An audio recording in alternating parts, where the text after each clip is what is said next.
Beneath the surface of our world's history lies a story science still struggles to tell. Across deserts, mountains, and oceans stand structures so immense, so precise, and so impossibly old. They seem to defy the very limits of human ability.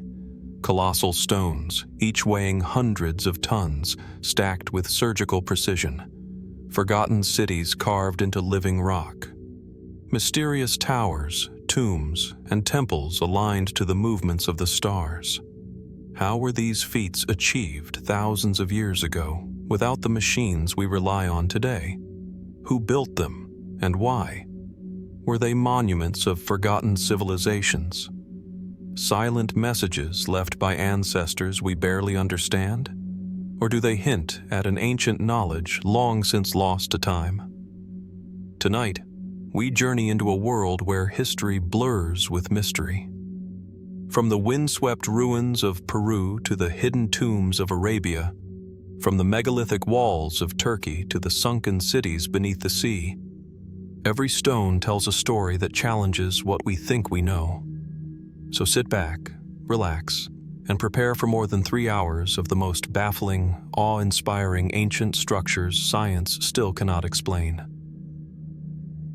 In the heart of central Turkey, where the rugged landscape is carved by wind and time, lies a place few outside the world of archaeology have ever heard of. To the untrained eye, it may seem like little more than weathered stones and lonely cliffs. But hidden within the limestone outcrops, carved with extraordinary precision nearly 3,500 years ago, is a sanctuary that once served as the spiritual heart of a mighty empire. This is Yazılıkaya, the inscribed rock, a forgotten Hittite sanctuary whose mystery still whispers across the ages. Approaching the site, one is immediately struck by its unusual form. Unlike the grand temples of Egypt or the towering ziggurats of Mesopotamia, Yazılıkaya is open to the sky. It is not a structure built from imported blocks, but rather a sacred space carved directly into the living rock.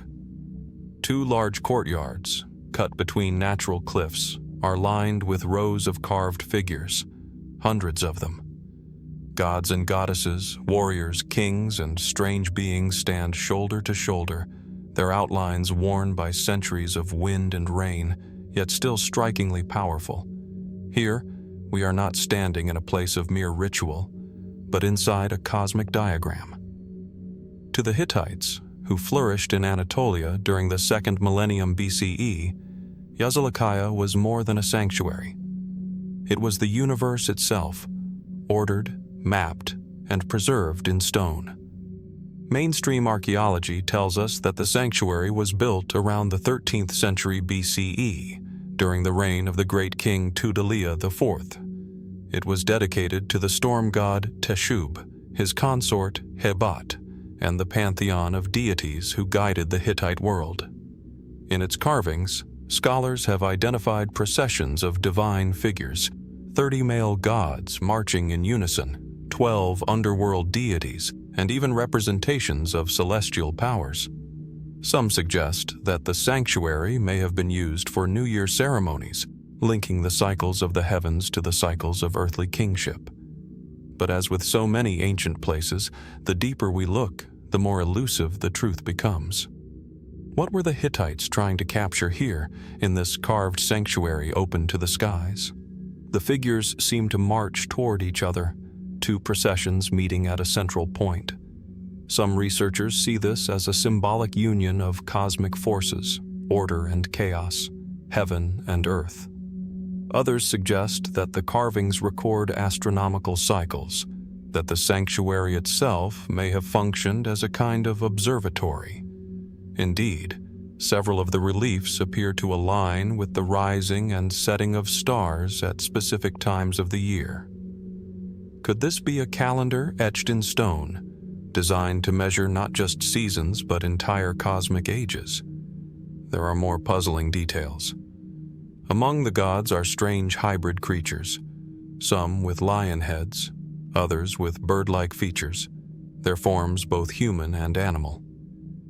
Were these simply mythological figures, Metaphors for powers beyond human comprehension? Or do they hint at something stranger, a worldview in which the line between the human and the divine was not yet fixed, where beings beyond our understanding were thought to walk alongside mankind?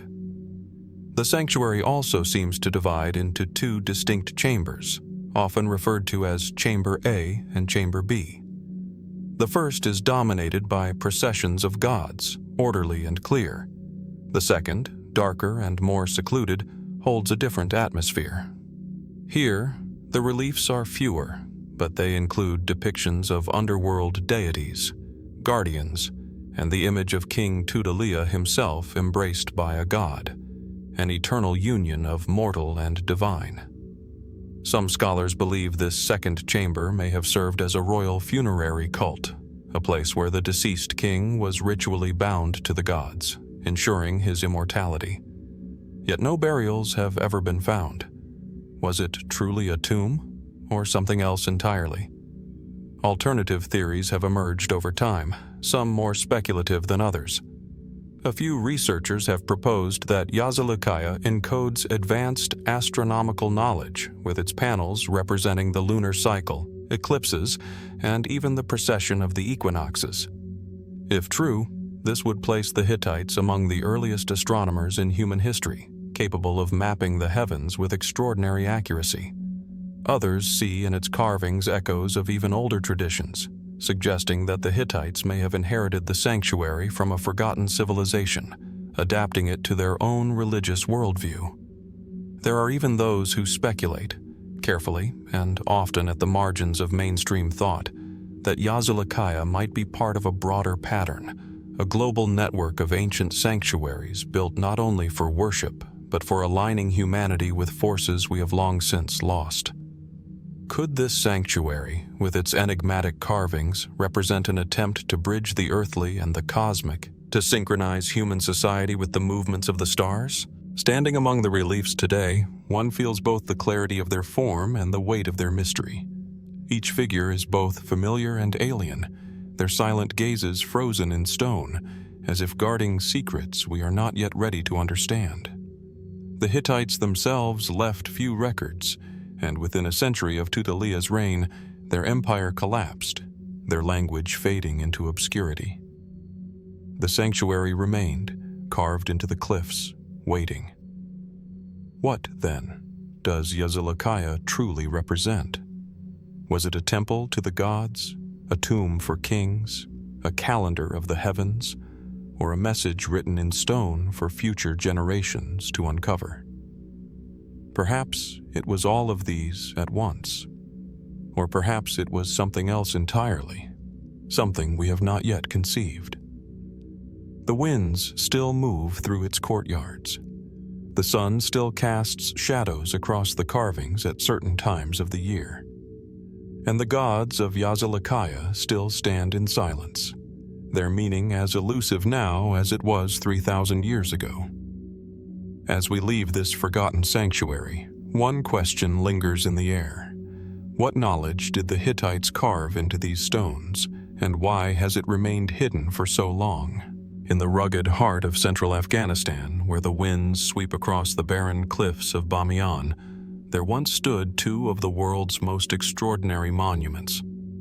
Carved directly into the sandstone face of a massive valley wall, these towering figures, one nearly 180 feet tall, the other just under 125, were not ordinary statues. They were colossal representations of the Buddha, guardians of a lost crossroads of civilization, silent witnesses to the ebb and flow of history. For over 15 centuries, they gazed out over the Silk Road, watching caravans pass through this narrow valley, carrying spices, silk, and ideas between India, Persia, and China. The Bamiyan Buddhas were not simply sculptures. They were carved sanctuaries with chambers, stairways, and painted niches hidden within the rock itself. Imagine standing before them in their prime, brightly painted, adorned with pigments of blue, red, and gold, draped in plaster robes that shimmered in the sunlight. These statues were not bare stone giants, but vibrant and living presences, monuments that radiated power, peace, and transcendence. And yet, they are gone. In 2001, the world watched in horror as explosives reduced the Buddhas to rubble, erasing them from the valley face. What remains now are vast, empty niches carved into the mountainside, a haunting absence where once stood the largest standing statues of the ancient world. But the mystery of Bamiyan does not vanish with the statues themselves. In many ways, their destruction only deepened the questions.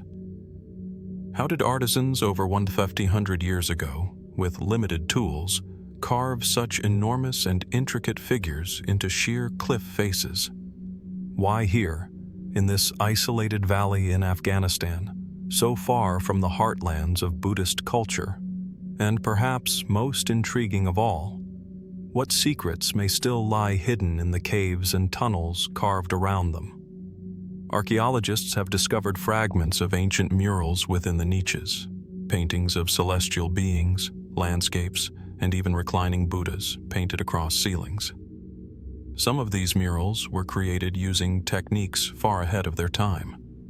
In 2008, chemical analysis revealed that certain pigments contained traces of oil-based paints, suggesting that artists in Bamiyan may have been experimenting with methods centuries before such innovations were thought to exist in Europe. Could this remote valley have been a crucible of artistic experimentation, connected to networks of knowledge now long forgotten? Then there are the enigmatic caves that surround the niches, hundreds of them, carved into the valley walls like honeycombs. Some served as monastic cells, others as meditation chambers, but some remain unexplored, sealed, or too unstable to access. Local legends speak of hidden treasures, lost manuscripts, and even secret passageways that once connected the valley to broader trade routes. Could something still be concealed within these chambers? Something we have yet to rediscover? The Buddhas themselves raise questions of engineering. To carve statues of such scale, ancient builders would have needed scaffolding that climbed the cliffs, precision tools to cut and shape sandstone, and techniques to reinforce fragile rock against erosion. Some scholars believe that teams of artisans from multiple regions collaborated here: Indians, Persians, Central Asians, each bringing different skills and traditions. Others suggest that the scale of the project hints at something more, a center of wealth and power in Bamiyan that we do not yet fully understand. Who funded this colossal undertaking? And what message were they trying to send, carving monumental Buddhas into a remote Afghan valley? Speculation has swirled for centuries. Some travelers, upon first encountering the statues, could hardly believe they were human creations at all. Early explorers wondered if they were the remnants of a forgotten race of giants or the petrified guardians of a vanished civilization. Even today, the sheer scale of the empty niches makes the mind reel. Standing at their base, one cannot help but feel small, almost insignificant in the presence of what once was. And then there is the question of what was lost. The destruction of the Buddhas removed not just art, but history itself. Were there inscriptions hidden in the plaster, records of the artisans who created them? Did the pigments conceal coded iconography, forgotten symbols of Buddhist cosmology? Could some fragments of the statues themselves still hold secrets that archaeologists have yet to uncover? Efforts have been made to digitally reconstruct the Buddhas, using 3D models, laser scanning, and projection mapping. For brief moments, light recreations of the figures have filled the niches once more, glowing against the cliffside. But no digital reconstruction can replace the awe of the originals. What was destroyed was not only stone, but the mysterious aura of a creation that had survived for 1,500 years against time, weather, and war. As you gaze into the hollow spaces where the Buddhas once stood, the silence is profound. The emptiness speaks. It reminds us of fragility, of impermanence, of how even the greatest monuments can vanish. And yet, it also challenges us to wonder, what else might still be hidden beneath the sands of Bamiyan, or sealed within its caves? What stories remain untold, waiting for the careful hand of an archaeologist, or perhaps a chance discovery by a passing traveler? And could it be that the real mystery of the Bamiyan Buddhas is not only how they were built, but why we still feel their presence, even in their absence? The Mediterranean island of Sardinia is a land steeped in time, where rugged mountains rise from windswept plains and the sea carves dramatic cliffs along its edges. Here, scattered across the landscape, stand the remnants of an ancient mystery, the Nuraghe Towers. Silent, stoic, and enduring, these megalithic stone structures have watched over Sardinia for more than 3,000 years. To this day, no one can say with certainty who built them, or why. From a distance, a nuraghe appears as a massive stone tower, circular in shape, its walls sloping inward with the forceful gravity of age. Many are built from colossal basalt blocks, dark volcanic stones, stacked one upon another without the use of mortar. Some rise more than 20 meters high, and though weathered, they retain a sense of power, as if echoing the presence of the civilization that raised them. Sardinia alone is home to more than 7,000 such structures, dotting hillsides, valleys, and coastlines like silent sentinels. No other place in the world holds anything quite like them. Who were the builders of these towers? Archaeologists call them the Nuragic people, a culture that thrived on the island from around 1800 to 500 BCE. And yet, beyond their stone handiwork, little trace of them remains. No written records, no surviving language, and few artifacts that might reveal the contours of their daily lives. Their towers stand as the primary evidence of their existence, monuments of stone that seem to defy the silence of history. Mainstream scholars suggest that Nuraghe towers served as fortifications, defensive strongholds built to protect clans and communities from rival groups. Their thick walls and narrow entrances seem to support this view. Yet others argue they were not simply military structures, but also places of gathering, of ceremony, perhaps even of worship. Some contain central chambers with corbelled vaults, echoing with an acoustical precision that feels almost intentional. Were these towers designed to amplify ritual chants, or to align with celestial events? Consider for a moment the scale of the Nuragic project. Constructing a single tower required moving and stacking massive stones, some weighing several tons, without the wheel, without advanced tools, and without mortar to bind them. And yet, these towers endure, weathering centuries of storms, earthquakes, and human neglect. How did a people, whose name and language are lost, master such a feat of engineering? What knowledge did they possess, and from where did it come? The question deepens when we notice how these towers were distributed. Many are isolated, standing alone on hills or ridges, commanding wide views of the surrounding land. Others are clustered into complexes, with a central tower flanked by smaller satellite towers connected by thick walls. At sites like Su Nuraxi di Baromini, a UNESCO World Heritage Site, we see an entire Nuragic village arranged around such a complex. Was this the nucleus of a political power, a fortress palace, or perhaps something more enigmatic? A ceremonial center designed not just for human defense, but for communion with forces beyond. Some scholars have looked skyward for answers.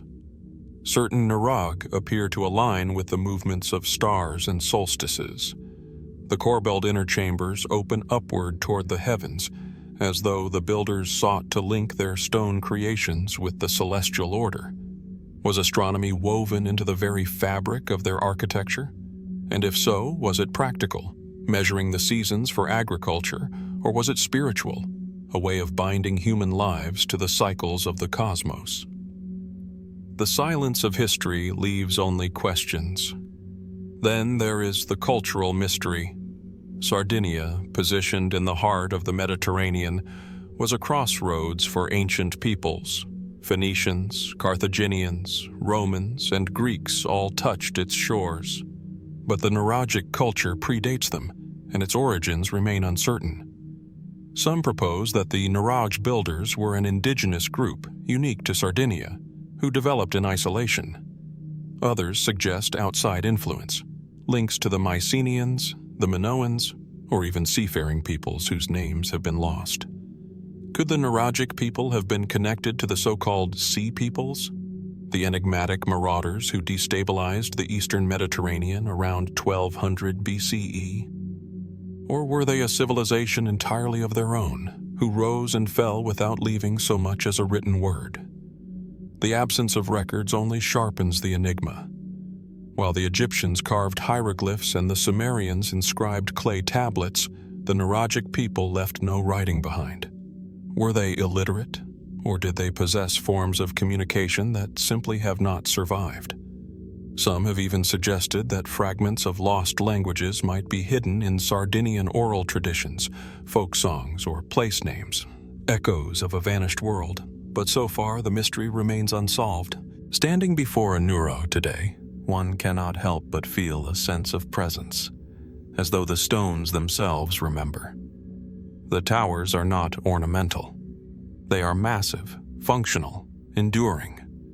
And yet their purpose seems to hover just out of reach.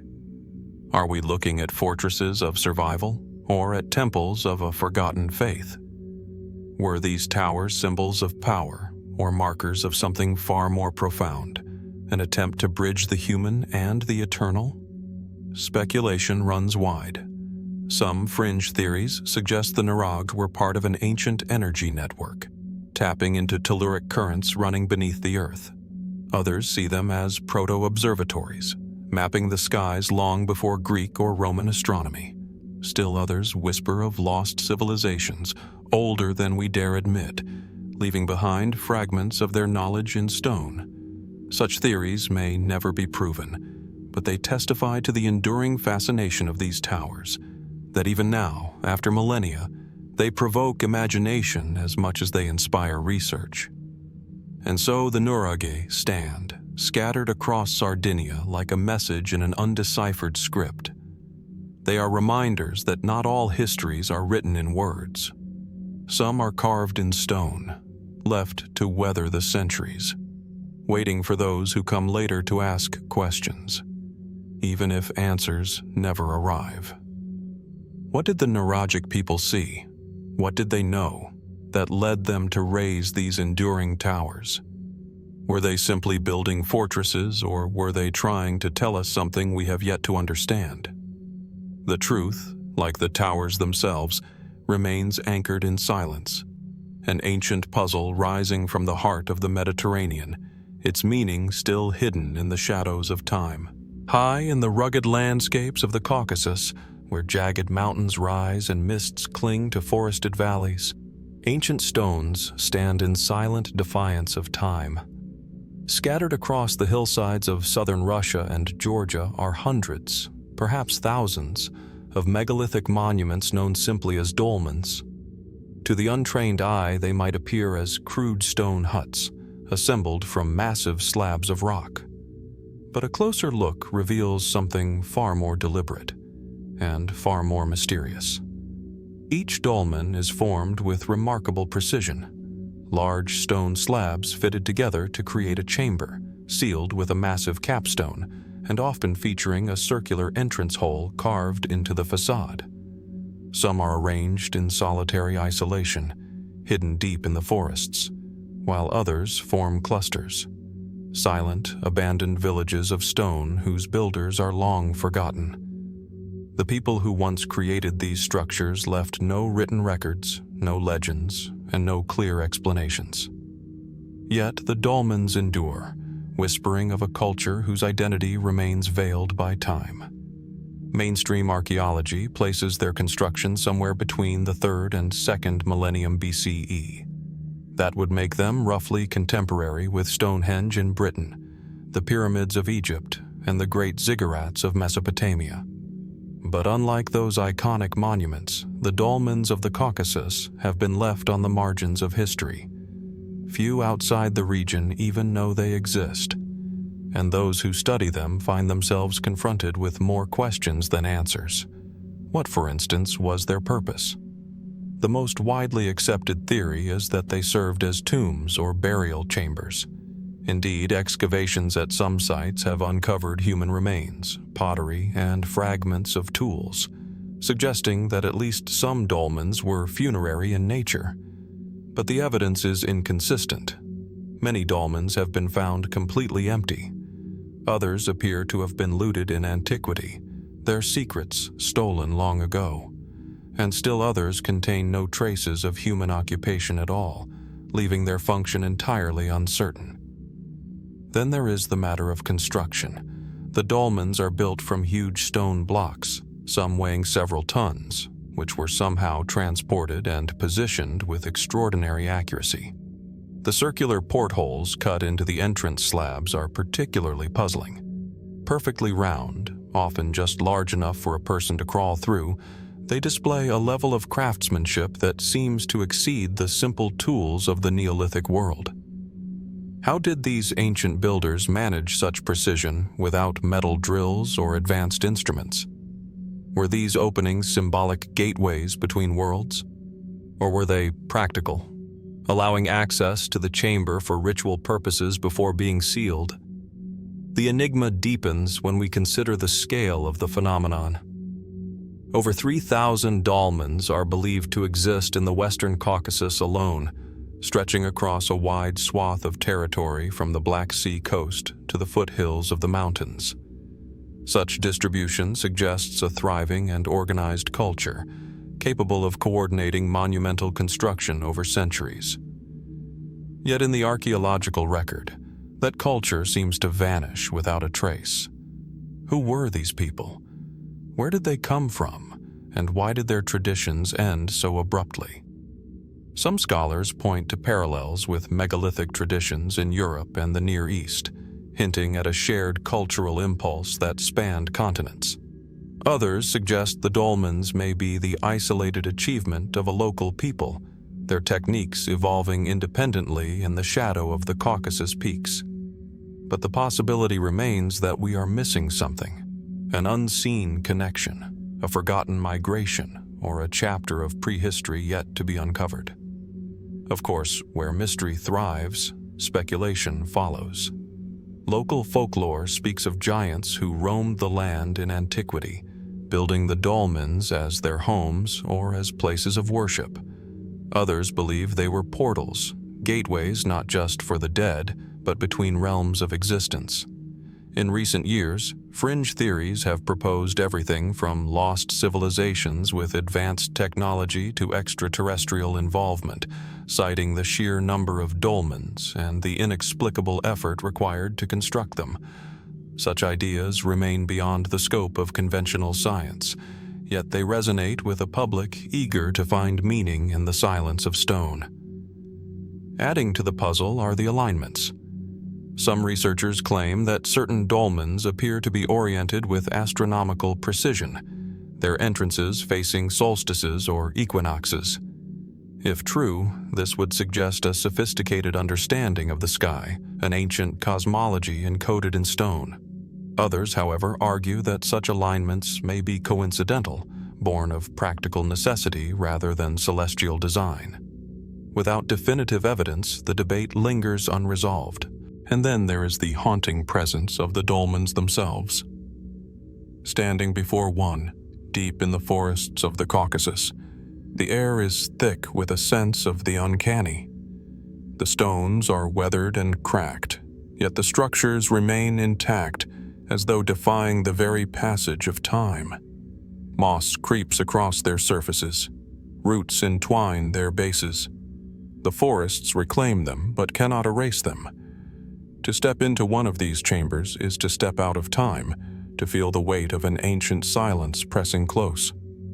What compels human beings, across cultures and ages, to raise such monuments?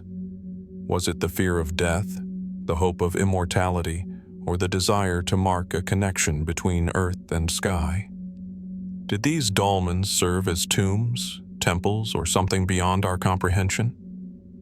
As we move deeper into the labyrinth of history, we are left with questions that refuse easy answers.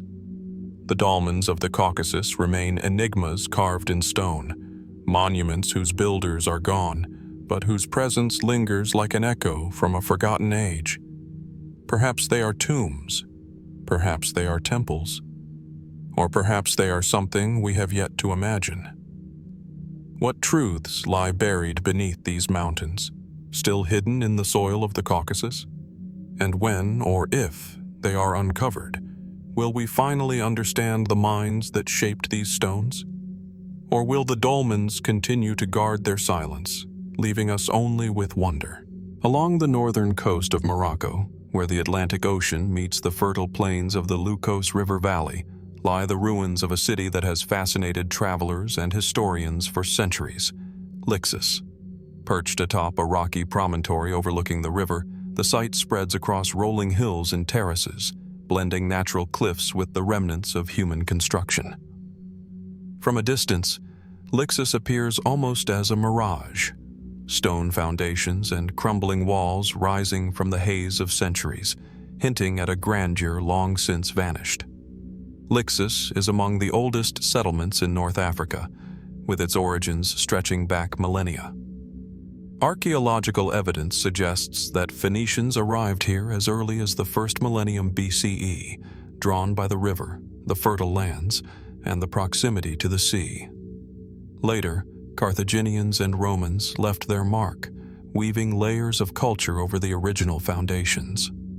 Walking through the ruins today, one can see traces of Roman amphitheaters, baths, and fortifications, yet beneath them lies an even older, more enigmatic footprint: stone structures, whose purpose and origins remain elusive. The city's geography is striking. Lixus sits at the confluence of river and ocean, on a steep hill that seems naturally fortified. Terraces ascend the slopes, lined with the foundations of what may have been temples, dwellings, and public spaces. Among these stones, fragments of intricate mosaics, carved reliefs, and inscriptions hint at a sophisticated society, but they reveal little about the full scope of Lixus. Many structures are unfinished or collapsed, as if the city had been abandoned in haste or gradually forgotten.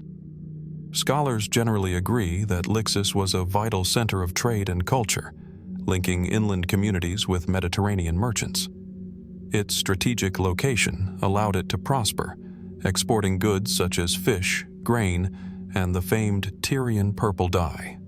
Yet, despite its historical importance, much about Lixus defies easy explanation. Certain architectural features, for instance, do not fit neatly into known Phoenician or Roman styles. Megalithic foundations and massive stone blocks suggest that parts of the city predate recorded history, raising questions about who first settled this site and why they chose this precise promontory. One of the most captivating elements of Lixus is its association with myth. Ancient legends, preserved in Greek and Roman sources, link the city to the myth of the Garden of the Hesperides and the fabled golden apples. According to these accounts, the hero Hercules traveled here as part of his legendary labors. Was Lixus simply a convenient backdrop for myth?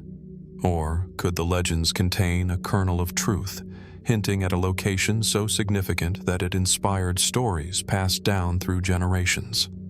Archaeologists have not discovered golden orchards, of course, but the enduring myths suggest that Lixus held a symbolic or spiritual importance beyond its role as a trading post. The city's architecture raises further puzzles. Some terraces and walls align in ways that appear deliberate but defy conventional explanation. Certain stones are unusually large and precisely cut, echoing megalithic techniques seen in other parts of the ancient world. How were these massive blocks transported and fitted without advanced machinery? Did the builders possess knowledge that has since been lost? And if Lixus was continuously occupied for centuries, why did later civilizations leave it largely untouched, rather than rebuilding over it completely? Excavations have uncovered residential areas with small, neatly arranged rooms and communal spaces, suggesting an organized society with social stratification. Yet, some of the structures remain unexplained. Circular stone platforms, large open courtyards without clear function, and subterranean chambers hint at rituals or practices that remain hidden from our understanding. Were these spaces for religious ceremonies, astronomical observations, or something else entirely? The absence of written records from the earliest phases of the city leaves these questions open, allowing speculation to fill the gaps. Adding to the intrigue is the city's relationship with the river and the ocean. Lixus sits atop cliffs that plunge toward the Lixus, providing natural defense. Yet the water was also central to its prosperity. Some researchers suggest that the city's planners incorporated tidal cycles and river flow into the layout of its structures, perhaps even creating primitive hydraulic systems.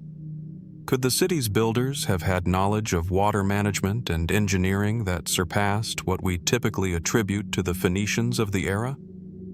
And what other technologies might have been lost as the city fell into decline? Local folklore continues to weave a veil of mystery around Lixus. Stories speak of hidden tunnels, buried treasure, and secret chambers that have never been found. Some tales suggest that the city's founders were guided by celestial phenomena, building in alignment with the stars or lunar cycles. Others hint at sacred rites performed in underground sanctuaries, long since sealed by the passage of time. While these stories cannot be verified, they underscore a sense that Lixus was more than a mere settlement. It was a place imbued with meaning, perhaps even a focal point of ancient knowledge that we have yet to fully grasp. Even today, walking among the ruins, one can sense the layers of history pressing down. Stones that once bore the weight of homes and temples now crumble beneath the wind. Moss and lichen creep over carved reliefs, erasing details of faces, animals, and symbols. Yet in this decay, there is also a kind of resonance. The city seems alive in its silence, speaking not in words but in the geometry of its walls, the positioning of its terraces, and the lingering traces of human ambition and ingenuity. What remains hidden beneath the surface? Could there be chambers yet undiscovered, containing artifacts, inscriptions, or clues to the city's earliest builders? And beyond the tangible, what stories linger in the air, the echoes of rituals, trade, and daily life long vanished? Each stone, each terrace, seems to pose a question. Who were these people, and why did they create something so enduring, yet so mysterious? Lixus challenges our understanding of history, blending archaeology, legend, and mystery into a single site that refuses to be fully explained. Perhaps the greatest marvel of Lixus is not in the walls that remain, but in the questions that survive. Questions that invite us to ponder the knowledge, culture, and imagination of those who lived here thousands of years ago. As we move beyond the cliffs and terraces of Lixus, the city fades into the landscape, but its presence lingers. The ruins remind us that even in places studied for centuries, some secrets resist explanation. What else might still lie buried beneath the stones or hidden in stories yet untold? And what can Lixus teach us about civilizations lost to time, their wisdom etched silently in rock and memory? In the heart of central Anatolia, where the Anatolian plateau stretches under an expansive sky, lies a landscape unlike any other. A surreal world of stone towers, cone-shaped pillars, and jagged valleys that seem to have sprung from the imagination of another planet. This is Göreme, in the Cappadocia region of Turkey, where the so-called fairy chimneys rise from the earth in hundreds, perhaps thousands of forms, both strange and captivating. From afar, the formations appear almost organic, as if the earth itself had grown spires, each crowned with a darker, resistant capstone. Up close, one realizes that these are not the products of chance alone. They are shaped by millennia of volcanic activity, erosion, and, in many cases, human intervention. The fairy chimneys are composed primarily of tuff, a soft volcanic rock laid down by eruptions millions of years ago. Over time, wind and water sculpted the material into pillars and cones, while harder basalt caps protected some spires from erosion, leaving them standing like natural sentinels. Yet, as geological as the formations may be, their presence has long inspired curiosity and wonder. How did natural forces produce such uniformity in size and shape, and why do certain areas display clusters so regular it seems almost deliberate? The human story of Göreme is intertwined with these geological marvels. As early as the Hittite period, people were drawn to this otherworldly terrain. By the Byzantine era, the soft stone proved ideal for carving dwellings, monasteries, and churches directly into the chimneys themselves.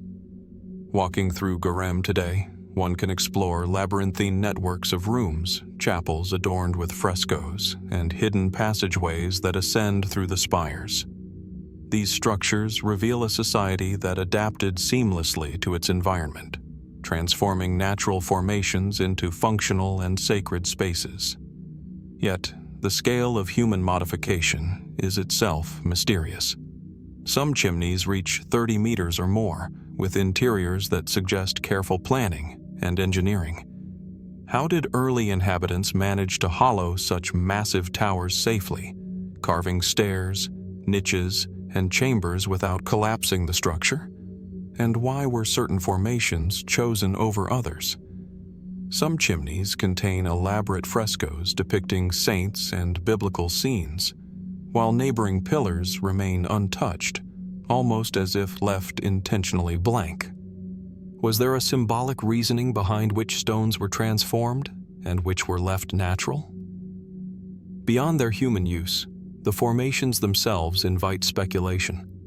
The names fairy chimneys and peri-baccalaurea hint at the mythic imagination of local cultures, which long associated the spires with spirits, giants, and otherworldly beings. Were these legends simply storytelling, or do they echo a deeper recognition of the chimney's strangeness, an acknowledgement that these stones, shaped by both nature and human hands, possess an almost uncanny presence? Scientific explanations attempt to account for the chimney's formation through erosion and volcanic processes, yet anomalies remain. In some valleys, the spires rise with remarkable symmetry, their caps balanced with an improbable precision.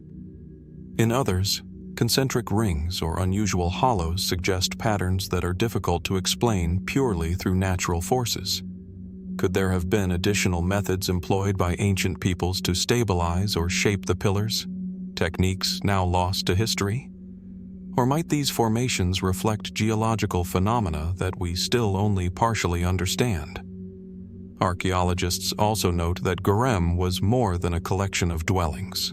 The chimney's interiors include ventilation shafts, water cisterns, and defensive structures, indicating complex planning and engineering knowledge. Some suggest that these subterranean and semi-subterranean networks were used for protection during times of invasion, creating hidden sanctuaries within an already alien landscape. And yet, no comprehensive record exists to explain how such communities organized themselves or what beliefs guided their choices. The spiritual dimension of Göreme adds another layer of mystery. The frescoed churches, carved in complete isolation within the chimneys, demonstrate advanced artistic skill and a deep devotion to sacred spaces. Certain carvings are oriented toward celestial events, hinting that these structures may have served not only as shelters or worship spaces, but also as markers of the sky, aligning human life with natural and cosmic cycles. Could the fairy chimneys themselves have been viewed as conduits between earth and heavens, their conical shapes symbolic of ascension or connection? Over the centuries, erosion has continued to reshape the landscape, altering chimneys and valleys, yet some spires remain remarkably resilient, seemingly impervious to the forces that have worn away the surrounding stone. Why do some formations endure while others collapse? Is it purely the geology, or did ancient builders intervene in ways we do not yet understand, reinforcing certain spires while leaving others vulnerable? Local legends deepen the sense of the uncanny. Stories speak of hidden treasures within the chimneys, of secret chambers untouched for centuries, and of spiritual phenomena witnessed by those brave enough to explore the valleys at dawn or dusk. While these accounts cannot be verified, they underscore a sense that Göreme is a place where human imagination and the natural world intersect in profound and mysterious ways. Standing among the fairy chimneys today, one is struck not only by their beauty, but by their otherworldly scale. The formations rise like sentinels over the valleys, their jagged silhouettes etched against the sky. Entering one of the carved chambers, one senses both the ingenuity of human hands and the force of time pressing in from all sides. The stones seem to whisper, their silence resonating with a history that blends geology, art, and human ambition. What secrets remain hidden within the Göreme landscape? How much of the site has yet to be uncovered, and how many chambers, passages, or modifications remain unknown? Were the spires chosen and shaped merely for practical reasons, or did the builders perceive patterns and energies that are lost to us now? Göreme invites reflection on the intersection of nature and human will. These fairy chimneys are at once natural formations and cultural artifacts, monuments to both geological patience and human imagination. And as we move through the valleys, tracing the paths of those who lived, worshipped, and carved here thousands of years ago, the questions linger. What remains unseen beneath the toughened stone? What knowledge did the ancient inhabitants of Göreme possess, and what mysteries continue to echo through these spires? The answers may never be fully known, but in their silence, the fairy chimneys endure, enigmatic and awe-inspiring, standing as timeless guardians of history yet to be uncovered. In the arid heartlands of western India, where the sun scorches the earth and the monsoon rains arrive in sudden torrents, there exist structures of both elegance and enigma, the Stepwells. Known locally as bauris, vavs, or kuns, these subterranean waterworks descend deep into the earth, carved with extraordinary precision from stone, their walls forming geometric patterns and intricate staircases that spiral downward into darkness. From the surface, a stepwell may appear as a simple opening, a well dug to collect water, yet as one descends, the experience transforms. Here, light and shadow play across carved pillars, platforms, and terraces, creating an almost cathedral-like atmosphere. Stepwells were not mere wells. They were centers of social and ritual life, places where water was collected, communities gathered, and religious rites performed. In regions such as Gujarat and Rajasthan, where water was scarce and rainfall unpredictable, these structures became vital lifelines, ensuring survival through centuries of drought. Yet, even as their practical purpose is clear, the scale, artistry, and sophistication of some stepwells remain astonishing. Consider the Chand Baori in Rajasthan, one of the most famous of these structures. Descending more than 30 meters into the earth, it consists of 3,500 narrow steps, arranged in perfect symmetry across 13 stories. The geometry is precise, almost hypnotic, creating patterns that confound the eye. How did builders of the 8th or 9th century, working without modern surveying tools, achieve such exactitude? How did they calculate angles and dimensions to maintain structural integrity over centuries? And why invest so much effort in a structure that, at first glance, simply stored water? Many stepwells are adorned with detailed carvings, lotus flowers, dancing figures, divine beings, and sacred symbols etched into stone with remarkable skill. These embellishments suggest that the wells were as much spiritual as practical. Some scholars propose that stepwells were designed to represent the descent into the underworld, the journey toward life-giving water, mirroring spiritual journeys or cycles of rebirth. Could these subterranean staircases have served as metaphors, guiding worshippers through the depths of existence toward illumination or purification? The construction of stepwells required not only artistic vision, but also advanced engineering knowledge. Builders had to consider soil stability, water table fluctuations, and the structural demands of multi-level staircases. Some stepwells feature corridors and chambers that channel water during monsoons, while others include air shafts and ventilation tunnels to maintain cool temperatures deep underground. The precision is remarkable. After centuries of use, many of these stepwells remain stable, a testament to the ingenuity of their architects. Yet the absence of detailed records leaves room for mystery.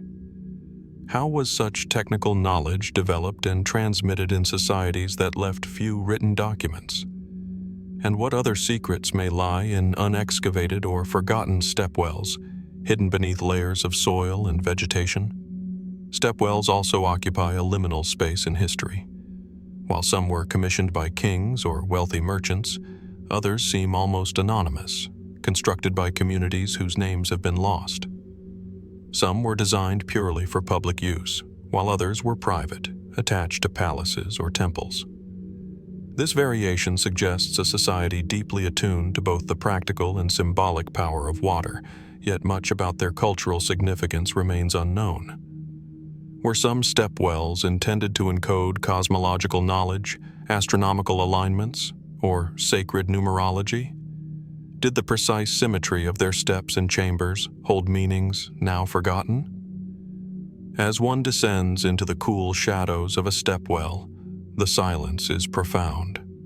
The stone absorbs sound, creating a resonant hush that amplifies the sense of mystery.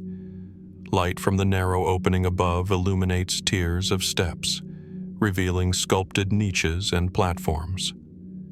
In some wells, subterranean corridors stretch into darkness, their purpose unclear.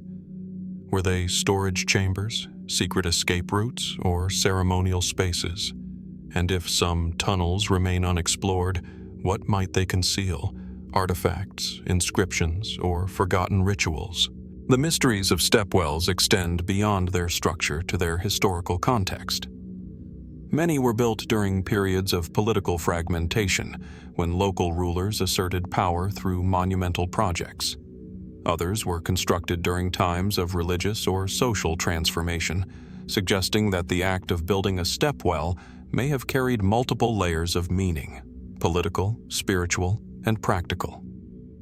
Yet the choice of location often defies simple explanation. Some stepwells are placed in fertile valleys with ample water, while others occupy arid hillsides or remote areas where the source of water is not immediately evident. How did builders decide on these locations, and what factors guided the intricate patterns and designs? Even today, stepwells evoke awe and curiosity. Travelers descending Chand Baori or the Rani Ki Vav in Gujarat often remark on the sense of entering a hidden world, a city within stone where human ingenuity confronts the forces of nature. The carvings and architecture, though centuries old, convey a sophistication that invites admiration and speculation. Could there be lost methods of construction, ancient hydraulic knowledge, or symbolic codes embedded in these stones that modern observers have yet to decode? Local folklore further deepens the intrigue. Tales speak of spirits guarding the water, of hidden treasures, or of secret ceremonies conducted at night. While these stories cannot be verified, They reflect a perception of stepwells as liminal spaces, portals between the human and the divine, between surface and subterranean realms. Could it be that these myths preserve echoes of rituals or beliefs that have otherwise vanished from historical records? The very act of descending a stepwell transforms perception. The farther one moves into the shadowed depths, the more the noise, heat, and chaos of the outside world fade. It is a journey not only into the earth but into the past, into the minds and hands of builders long gone. Each step carries one deeper into questions that may never be fully answered. Who conceived these structures, and why? What knowledge guided the placement of each stone, each chamber, each niche? And what secrets remain buried beneath the layers of sediment, waiting to be discovered? The lost stepwells of India challenge our understanding of ancient civilizations. They are functional, beautiful, and mysterious, blending engineering, artistry, and spirituality in ways that continue to captivate. They invite us to consider not only how water was collected and preserved, but how human imagination can shape the very earth itself. And as we emerge back into the light, leaving the cool shadows behind, one cannot help but wonder what remains hidden in the depths of these stepwells, and what other marvels of human ingenuity are still waiting to be uncovered across the ancient world. Rising from the fertile Bekaa Valley in Lebanon, the ruins of Baalbek stand as one of the most enigmatic testaments to human ambition and ancient engineering. Amid the colossal Roman temples and scattered columns, the site is dominated by a series of structures known as the Trilithons, 3 immense stone blocks, each weighing hundreds of tons, arranged with astonishing precision in a single line. To stand before them is to confront a scale that challenges comprehension.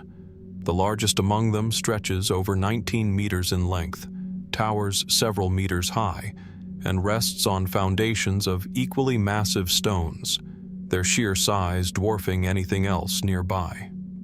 These Trilithons form part of the foundations of the Temple of Jupiter, a Roman edifice whose grandeur still captures the imagination. Yet the stones themselves predate Roman construction, suggesting that earlier civilizations may have quarried, transported, and positioned them long before the empire expanded into this region.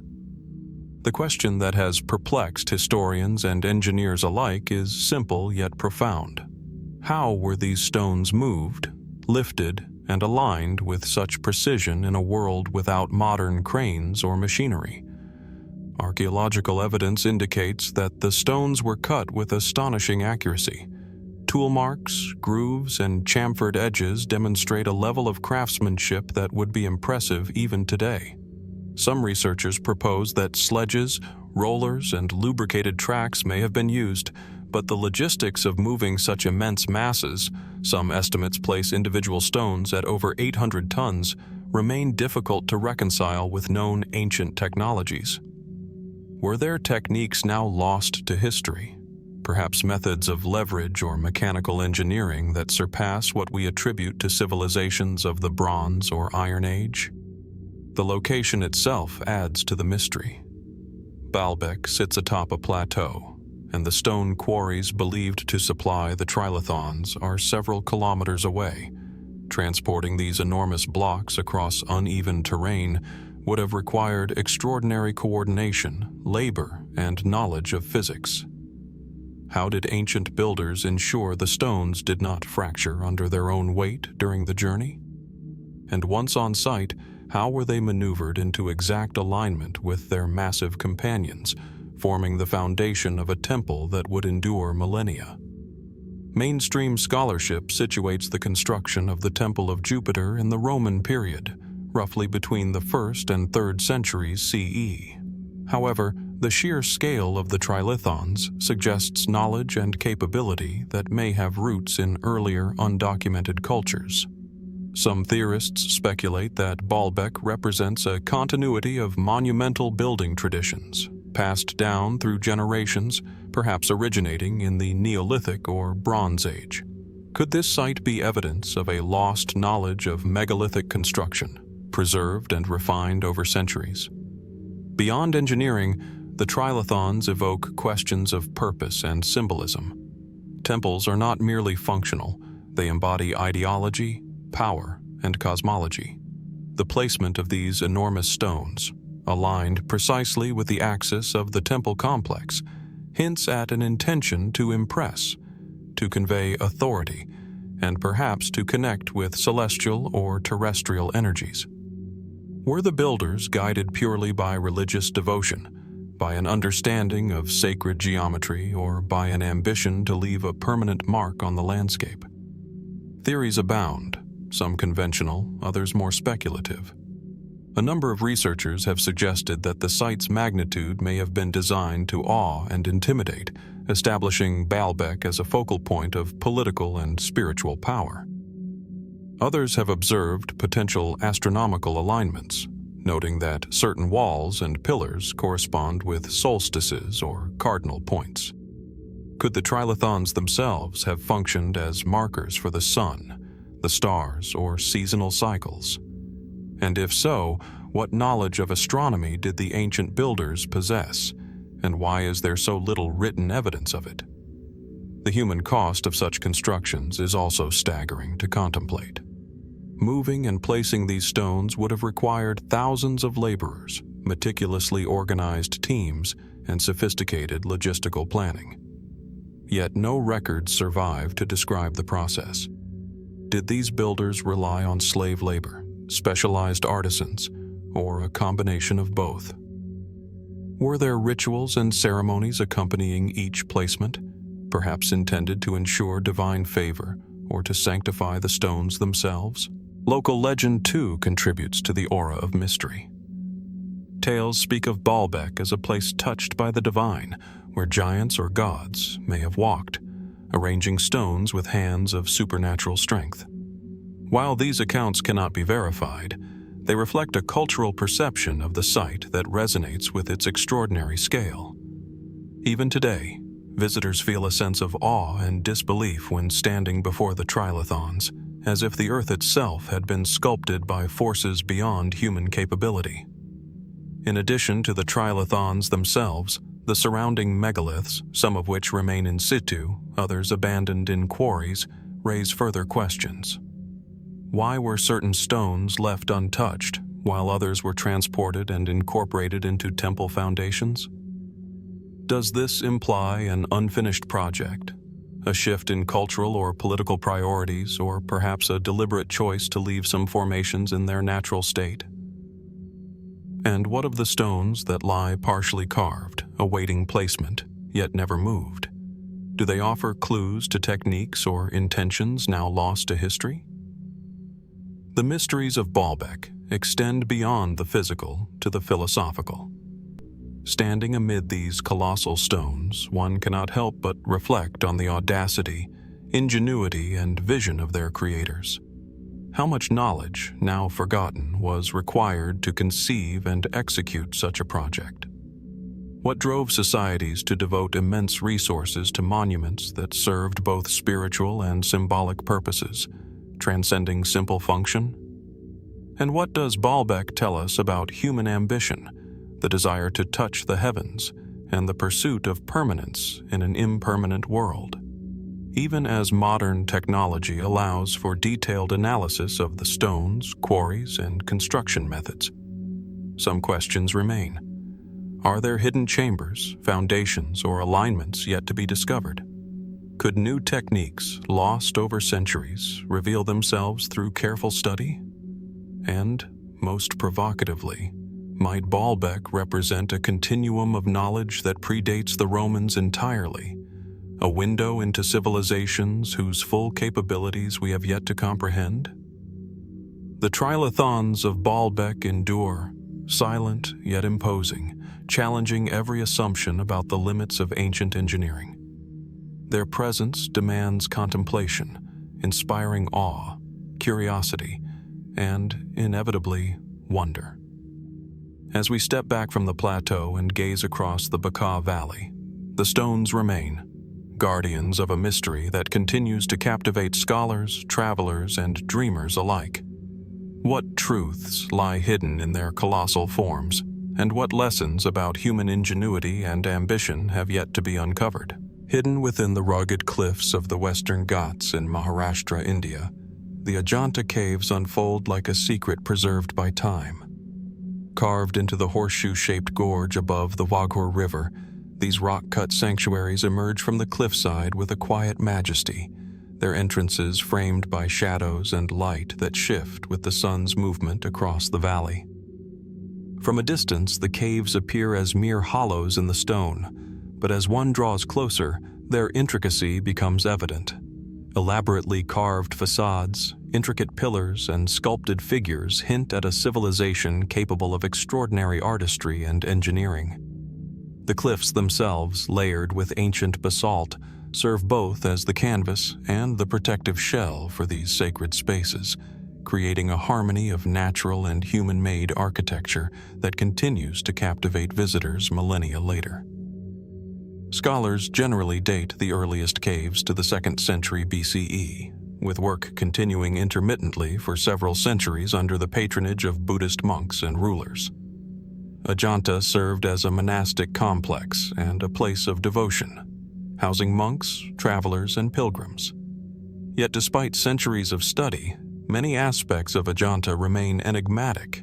The scale of the endeavor alone is staggering. Carving sanctuaries, chapels, and monasteries directly into solid rock required not only immense labor, but also a precise understanding of geology.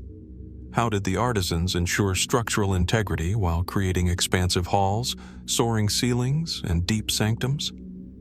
How did they plan such intricate layouts without modern surveying tools? The interiors of the caves reveal a level of sophistication that continues to inspire awe. Walls and ceilings are adorned with frescoes, some covering entire chambers, depicting scenes from the Jataka tales, the stories of Buddha's past lives, alongside intricate floral patterns, geometric designs, and celestial beings.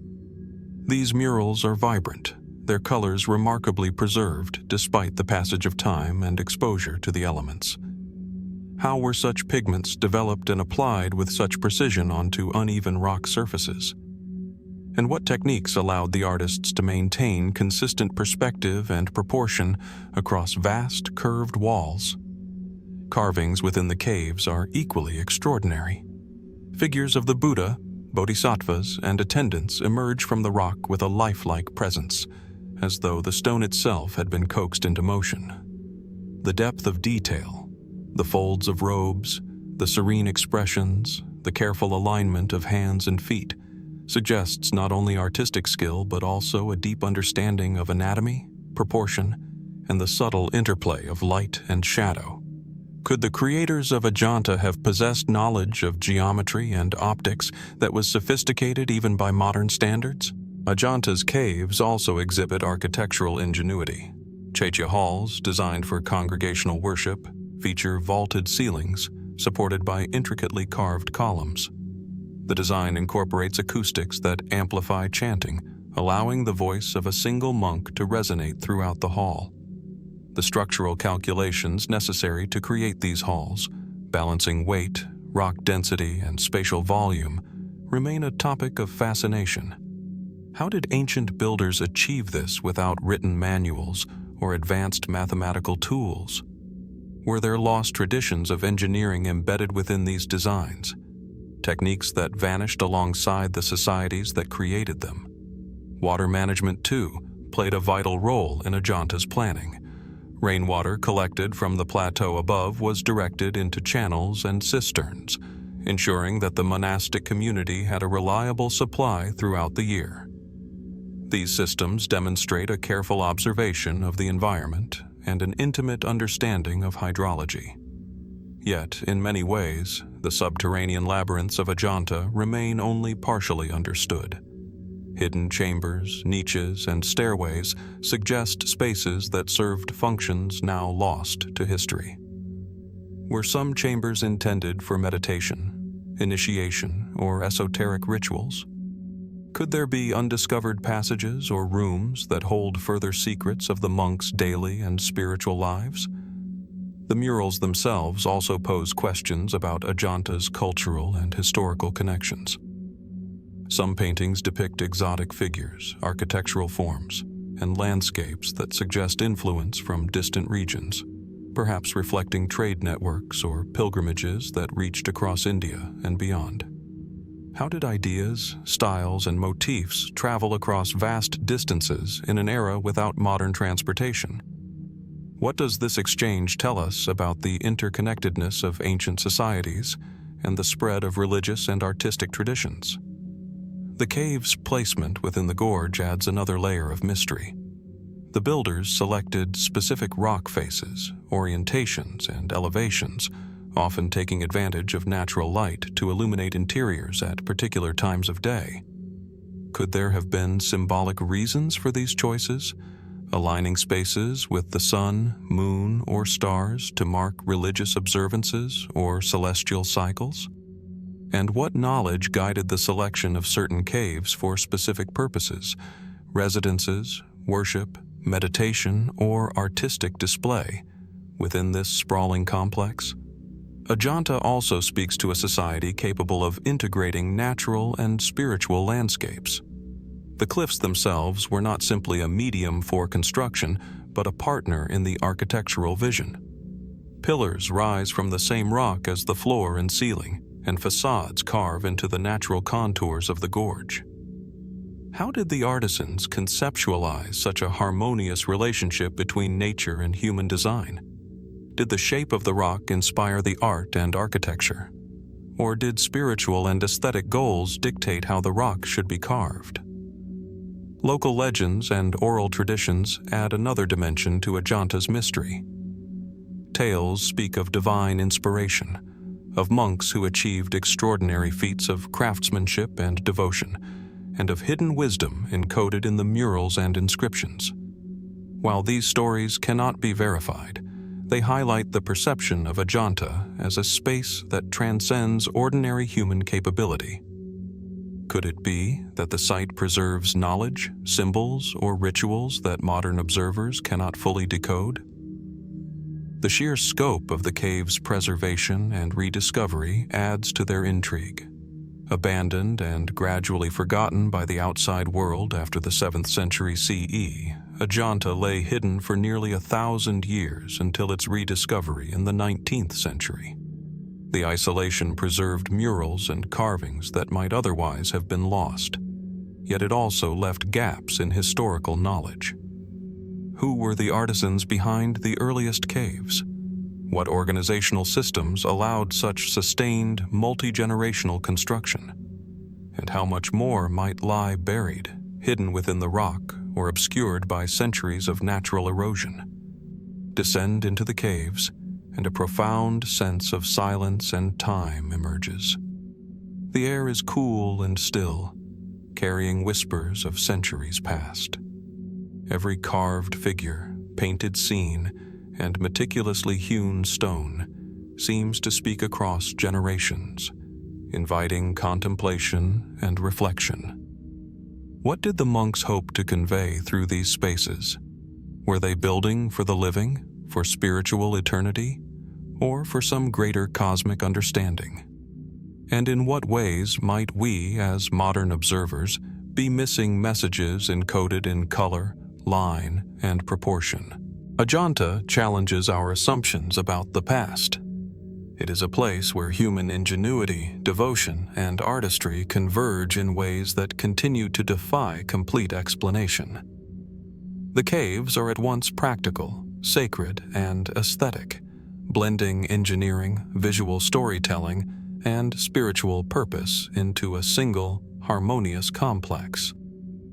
And yet, despite centuries of study, their full meaning remains tantalizingly out of reach. As the sun shifts across the gorge, light and shadow animate the murals and stone surfaces, revealing details that seem almost alive. The caves invite us to move slowly, to observe, to wonder, and to question. What secrets lie in chambers yet to be fully explored? What techniques, knowledge, or intentions remain hidden within the rock, waiting for discovery? And what can Ajanta teach us about the intersection of human creativity, spirituality, and the natural world? Lessons that may still resonate across the centuries. In the quiet of the gorge, surrounded by stone, color, and silence, one begins to sense the enduring power of Ajanta, a place where the earth itself was transformed into a repository of culture, faith, and artistry. The caves remain a testament not only to human skill but to human imagination, inviting all who enter to reflect, to marvel, and to ask questions that have yet to be fully answered. And as we prepare to leave this cliffside sanctuary, one cannot help but wonder what mysteries remain, waiting silently within the stone, and how much more does the human past hold for those willing to seek it? High atop the rugged summit of Nemrut in the remote mountains of southeastern Turkey, a silent panorama stretches across the horizon where the sky meets jagged peaks and distant valleys. Amid this stark, windswept landscape lie colossal statues and stone heads, remnants of a forgotten kingdom whose presence continues to puzzle historians and travelers alike. The scale of these monuments is immediately striking. Seated figures, once towering over 8 meters tall, now toppled and fragmented, their heads scattered across the ground like fallen sentinels. Time and erosion have weathered the features, yet the faces remain imposing, imbued with a power that transcends centuries.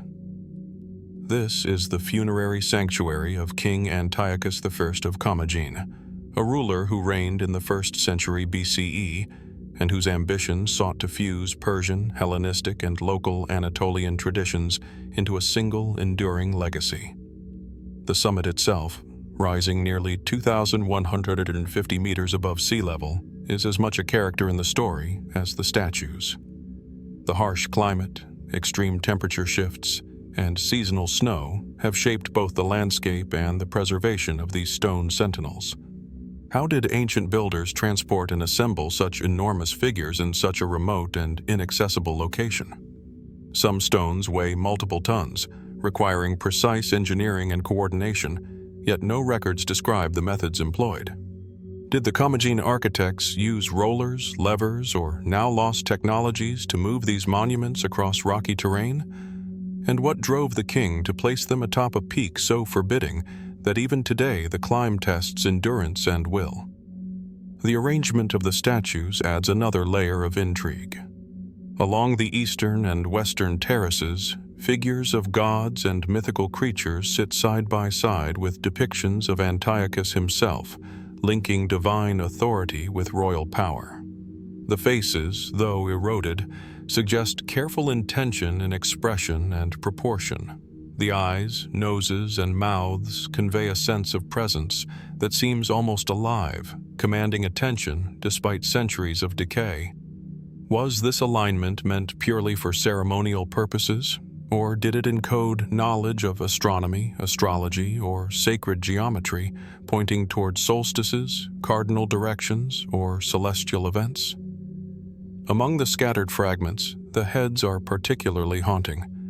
Lion heads, eagle heads, and human faces now lie prone on the terraces, severed from their bodies by time or seismic activity. Some heads tilt toward the horizon as if gazing eternally across the valleys below, while others rest face down in the dust, their features barely discernible. The scale, detail, and style of carving suggest a high level of craftsmanship. What tools were used to shape the hard limestone, and how were these colossal pieces transported from quarry to summit?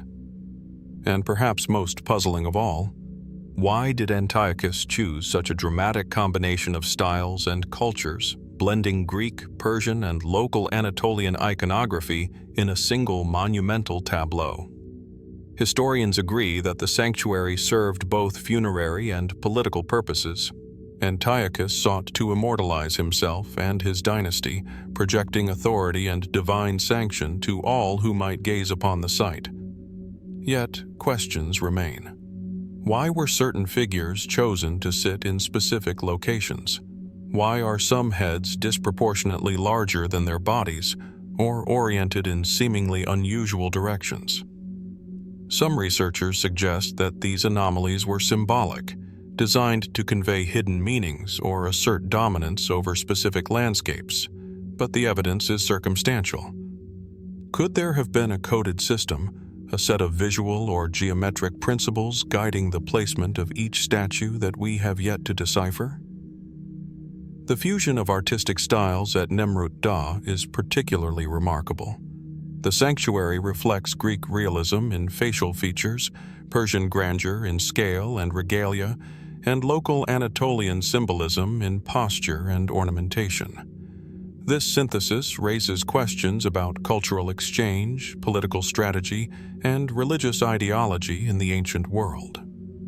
How did Antiochus conceptualize this blending of traditions, and what messages were intended for those who approached the summit during the rituals and ceremonies conducted here? Did these statues communicate not only political power, but philosophical or spiritual insights, linking human governance to the divine cosmos? The sanctuary's construction also demonstrates a sophisticated understanding of structural engineering. Large stone blocks form terraces and retaining walls, supporting the weight of the colossal statues while withstanding seismic activity that has historically affected the region. The logistics of carving, transporting, and assembling such massive pieces on uneven mountainous terrain remain difficult to explain. Were there scaffolds, ramps, or temporary supports that have long since vanished? Could there have been techniques of leverage or counterweight known to the builders, but now lost to time? Beyond the physical challenges, Nemrut Da conveys a psychological and spiritual presence. Ascending the mountain, one experiences a gradual transformation. The world below recedes, wind intensifies, and the stone faces seem to emerge from the mist, commanding reverence. The terraces themselves, once sites of ritual feasts and offerings, now echo with silence, yet they retain a sense of ceremony and power. How did participants in ancient rituals perceive this space? Did the mountain's height, isolation, and panoramic views enhance its spiritual significance, transforming the ordinary act of worship into a communion with the divine? Archaeological research has uncovered inscriptions and reliefs that shed some light on the sanctuary's purpose. Dedications to deities, genealogical records, and philosophical statements by Antiochus suggest that the king sought not only to honor the gods, but to articulate his vision of a harmonious fusion between heaven, earth, and ruler. Yet these texts leave many questions unanswered. Were there additional inscriptions now lost to erosion, hidden chambers containing relics or architectural alignments that communicated knowledge to initiates alone? And what rituals accompanied the sanctuary, now invisible to modern observers, that would have brought the statues to life in the minds and hearts of worshippers? Local lore adds another dimension to Nemrut Da's mystery. Stories speak of the statue's eyes watching travelers, of hidden treasures buried beneath the terraces, and of spirits lingering among the fallen heads. While these accounts cannot be verified, they reflect the perception of the mountain as a place where human ambition and the divine intersect. Could these legends preserve echoes of rituals, warnings, or spiritual insights that have been lost in historical record? Time and nature have continued to shape the sanctuary, fracturing statues, scattering heads, and altering the terraces. Despite this, the site maintains an imposing presence. The juxtaposition of intact and broken figures invites reflection on impermanence and legacy. These stone sentinels endure, yet they are reminders that even monumental human endeavors are subject to the relentless forces of geology and climate. How much of the original arrangement has been lost to erosion or human interference, and what might still lie hidden beneath rubble and soil waiting to be discovered? Standing among the colossal heads and seated figures, one senses both the ingenuity and the ambition of those who created Nemrut Da. Every chiseled detail, every carefully placed stone speaks to a civilization capable of extraordinary vision and technical skill. Yet so much remains unresolved: the precise methods of construction, the full meaning of the iconography, the extent of the rituals performed here, and the secrets encoded in the orientation and alignment of the statues. The summit of Nemrut Da, with its windswept terraces and fragmented faces, invites a contemplation of time, power, and human ingenuity. It challenges our understanding of what ancient builders were capable of, pushing us to question the limits of knowledge, technique, and ambition in a world without modern tools. And as the sun sets, casting long shadows across the fallen heads, one cannot help but wonder, what truths about this sanctuary remain undiscovered? What messages did Antiochus intend to leave for posterity, and how much of that vision continues to speak to us across the centuries? The stone heads of Nemrut Da endure as silent witnesses to a world long gone, yet their presence remains immediate and commanding. They compel reflection on the intersection of artistry, engineering, and spirituality, reminding us that even in their ruin, monuments can speak to the ingenuity and ambition of human civilization. And as we step back from the terraces and gaze across the Baca-like valleys, the question persists: what remains hidden within this summit, waiting to reveal further secrets to those who dare to seek them? Hidden beneath the bustling streets of Paola, Malta, lies a subterranean marvel whose very existence evokes both awe and perplexity: the Hypogeum of Saflieni. At first glance, it is almost inconceivable that such a complex, multi-level necropolis could be carved from solid limestone more than 5 millennia ago. Descending into its cool, dimly lit chambers, one is immediately enveloped by a sense of silence and timelessness, as though the weight of centuries presses against the stone walls. Shadows dance across the sculpted surfaces, revealing intricate carvings, curved archways, and niches that once held the remains of the island's earliest communities. The air is heavy with history, faintly tinged with the scent of earth and stone, carrying whispers of rituals and lives long extinguished. Archaeologists date the Hypogeum to approximately 3600 to 2500 BCE, placing it firmly within the Neolithic period. It is considered one of the oldest and most sophisticated underground burial complexes in the world. Yet, despite decades of study, its purpose, construction, and cultural significance remain partially obscured, challenging modern understanding. How did these ancient builders excavate and sculpt such precise chambers deep underground without the advantage of metal tools, cranes, or modern engineering techniques? The smooth, polished walls and perfectly proportioned passages suggest knowledge of acoustics, architecture, and structural stability that seems astonishing for a civilization thought to rely on stone tools alone. The Hypogeum extends across 3 main levels, connected by stairways hewn into the rock itself. The upper level contains small chambers and niches, presumably for individual or familial burials, while the lower levels plunge deeper into the earth, culminating in vast chambers whose walls and ceilings are meticulously carved. The deepest chamber, known as the Oracle Room, is particularly remarkable for its acoustic properties. A whisper spoken in the center resonates throughout the space, amplifying and carrying sound in a way that defies simple explanation. Was this design intentional, meant to enhance ceremonies, ritual communication, or meditation? Could the architects of the Hypogeum have understood the principles of sound reflection and resonance with a precision that modern science only partially comprehends? Carvings and symbolic reliefs adorn many of the walls, though they are often subtle, fading into the natural contours of the rock. Spiral motifs, abstract shapes, and occasional anthropomorphic figures suggest a symbolic language, possibly related to beliefs about death, the afterlife, or spiritual transformation. But without written records, interpretation remains speculative. What meanings were encoded in these designs, and how might they have shaped the experiences of those who lived, died, or performed rites within these chambers?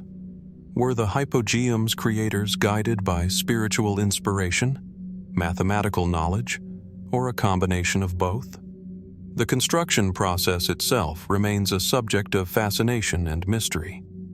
Excavating a subterranean structure of this magnitude would have required careful planning, precise measurement, and an extraordinary amount of labor.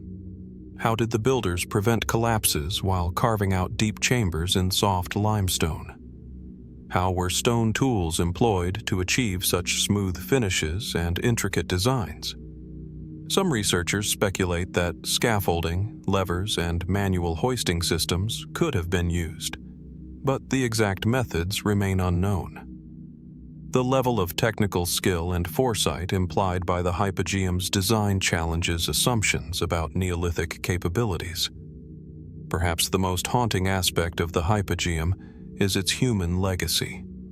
Skeletal remains discovered within its chambers suggest that hundreds, if not thousands, of individuals were interred here over generations. These remains are often carefully arranged, indicating ritualistic practices and possibly a reverence for ancestors. Yet the choice to build such an elaborate underground complex, rather than using simple surface burials, raises profound questions. What drove these early Maltese societies to carve so deeply into the earth? Was it an expression of spiritual beliefs, an attempt to connect with the underworld, or a practical response to environmental and social pressures? And why does the Hypogeum exhibit a level of planning, precision, and artistic sensitivity that seems so advanced for its era? The Hypogeum's design also hints at knowledge of geometry and spatial organization. The chambers, corridors, and niches follow proportional relationships that suggest intentional planning rather than haphazard excavation. Some researchers have noted alignments with celestial events, such as the movement of the sun and moon, indicating that the Hypogeum may have functioned not only as a necropolis, but also as a cosmologically significant site. Could these alignments have served ceremonial purposes, helping to mark seasons, solstices, or other sacred times? And if so, how did Neolithic builders acquire such sophisticated observational and mathematical skills? Further mysteries emerge when considering the materials and techniques used within the Hypogeum. The limestone itself, though abundant on Malta, presents challenges. Its hardness varies, requiring both patience and skill to carve intricate details. The interiors are remarkably well preserved, with walls polished to a smooth finish, stairways carefully proportioned, and chambers strategically illuminated by small shafts of light. How did builders achieve such a combination of aesthetic refinement and structural stability? And what principles guided the placement of each chamber, stairway, and niche within the subterranean labyrinth? Artifacts recovered from the Hypogeum provide tantalizing clues yet deepen the mystery. Pottery, figurines, and small ritual objects suggest a society deeply engaged with symbolic and spiritual practice. Yet, these items do not explain the sheer scale of the construction effort or the sophisticated planning involved.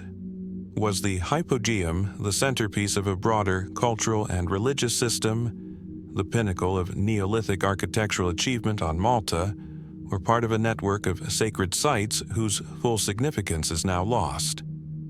The Hypogeum also prompts reflection on the human experience. Descending its narrow corridors and entering the chambers, one can almost sense the presence of those who built, lived, and were laid to rest within its walls. The silence is profound, broken only by echoes and the subtle shifting of air through the underground passages. What thoughts, prayers, and rituals occurred here? How did the builders perceive death and the afterlife? And how did they seek to influence the journey of the departed through their architectural choices? Over the centuries, the Hypogeum was gradually buried under sediment and forgotten, preserved from the disturbances that claimed many other ancient sites. Its rediscovery in 1902 unveiled a monument that seemed to transcend its time, revealing not only extraordinary technical skill, but also a sophisticated spiritual vision. Yet questions linger. Are there undiscovered chambers still hidden beneath layers of earth and stone? Could there be messages, symbols, or artifacts yet to be revealed that might illuminate the beliefs and knowledge of its creators? Even today, the Hypogeum continues to inspire awe. Visitors feel a profound sense of connection to a world long vanished, yet strangely immediate, as though the energy of those who inhabited its chambers still lingers in the stone. The scale, precision, and artistry compel reflection. How much knowledge has been lost to time? And what might we learn if we could fully understand the intentions behind this extraordinary subterranean complex? In contemplating the Hypogeum, one is forced to consider the intersection of human ingenuity, devotion, and the mysteries of the natural world. The builders achieved a level of architectural sophistication, artistic refinement, and spiritual intentionality that seems almost inconceivable for their era. How did they balance the practical challenges of excavation with the symbolic and ritual demands of the site? What inspired them to create a space that is simultaneously functional, sacred, and breathtakingly beautiful? As we move through its chambers, from the upper level to the deepest sanctuaries, the Hypogeum challenges modern assumptions about what ancient humans were capable of. Each niche, each carved stairway, each echoing chamber prompts questions that remain unresolved. Could there be techniques, knowledge, or philosophical insights embedded in the Hypogeum that have been lost to history? And in contemplating this subterranean wonder, one cannot help but wonder, how many other secrets of the ancient world lie hidden beneath our feet, awaiting discovery by those willing to look deeper? The Hypogeum of Saflieni endures as a monument to human curiosity, spiritual devotion, and the extraordinary capabilities of Neolithic societies. Its silent corridors, polished walls, and carefully aligned chambers invite us to reflect, to marvel, and to question. And as we prepare to ascend back into the light of the Maltese landscape, the mystery remains. What further secrets lie hidden within its depths, and what might they reveal about the ingenuity, beliefs, and aspirations of those who carved this subterranean masterpiece so many millennia ago? Rising from the windswept plains and rugged coastlines of Orkney, the chambered cairns stand as silent witnesses to a civilization that thrived thousands of years ago, long before written records would capture the chronicles of human history. These megalithic structures, hewn from local stone and assembled with remarkable precision, create an eerie silhouette against the ever-shifting Scottish sky. The cairns, some clustered in small groups while others are solitary guardians of the land, seem at once natural and impossible, blending organically with the rolling hills and yet defying expectations with their sheer architectural audacity. As one approaches, the details emerge: carefully fitted stone slabs, narrow passageways leading into deep dark chambers, and inner sanctuaries where the remains of the dead were laid to rest, echoing with the whispers of countless generations. Constructed between 3500 and 2500 BCE, the chambered cairns are among the most enduring relics of the Neolithic inhabitants of Orkney. Scholars have long debated their purpose. Ostensibly, they served as burial sites, communal spaces for ritual observances, and monuments to the dead. Yet, these interpretations only scratch the surface. The design of the cairns reflects a level of sophistication that continues to baffle modern researchers. Massive stones, some weighing several tons, were quarried, transported, and assembled without the aid of wheel, pulley, or iron tools. How did these ancient builders achieve such feats with only rudimentary technology? Did they possess techniques or knowledge now lost to time, perhaps passed down orally or encoded in practices we no longer understand? The internal chambers of the cairns are equally enigmatic. Narrow passages often lead into larger corbelled halls where light from the entrance filters softly onto stone surfaces, illuminating the carved recesses and alcoves. Some cairns appear carefully oriented along specific celestial alignments, their entrances and inner chambers catching the rising or setting sun during solstices or equinoxes. Was this alignment a simple ceremonial choice, or did it serve a deeper astronomical purpose, marking seasonal cycles critical for agriculture, navigation, or spiritual observance? The precision suggests intentionality, yet without textual records, the reasoning behind these choices remains speculative. Artifacts uncovered within the cairns, pottery fragments, tools, ornaments, and occasionally the remains of animals, provide glimpses into the lives of those who built and used them. But these objects raise as many questions as they answer.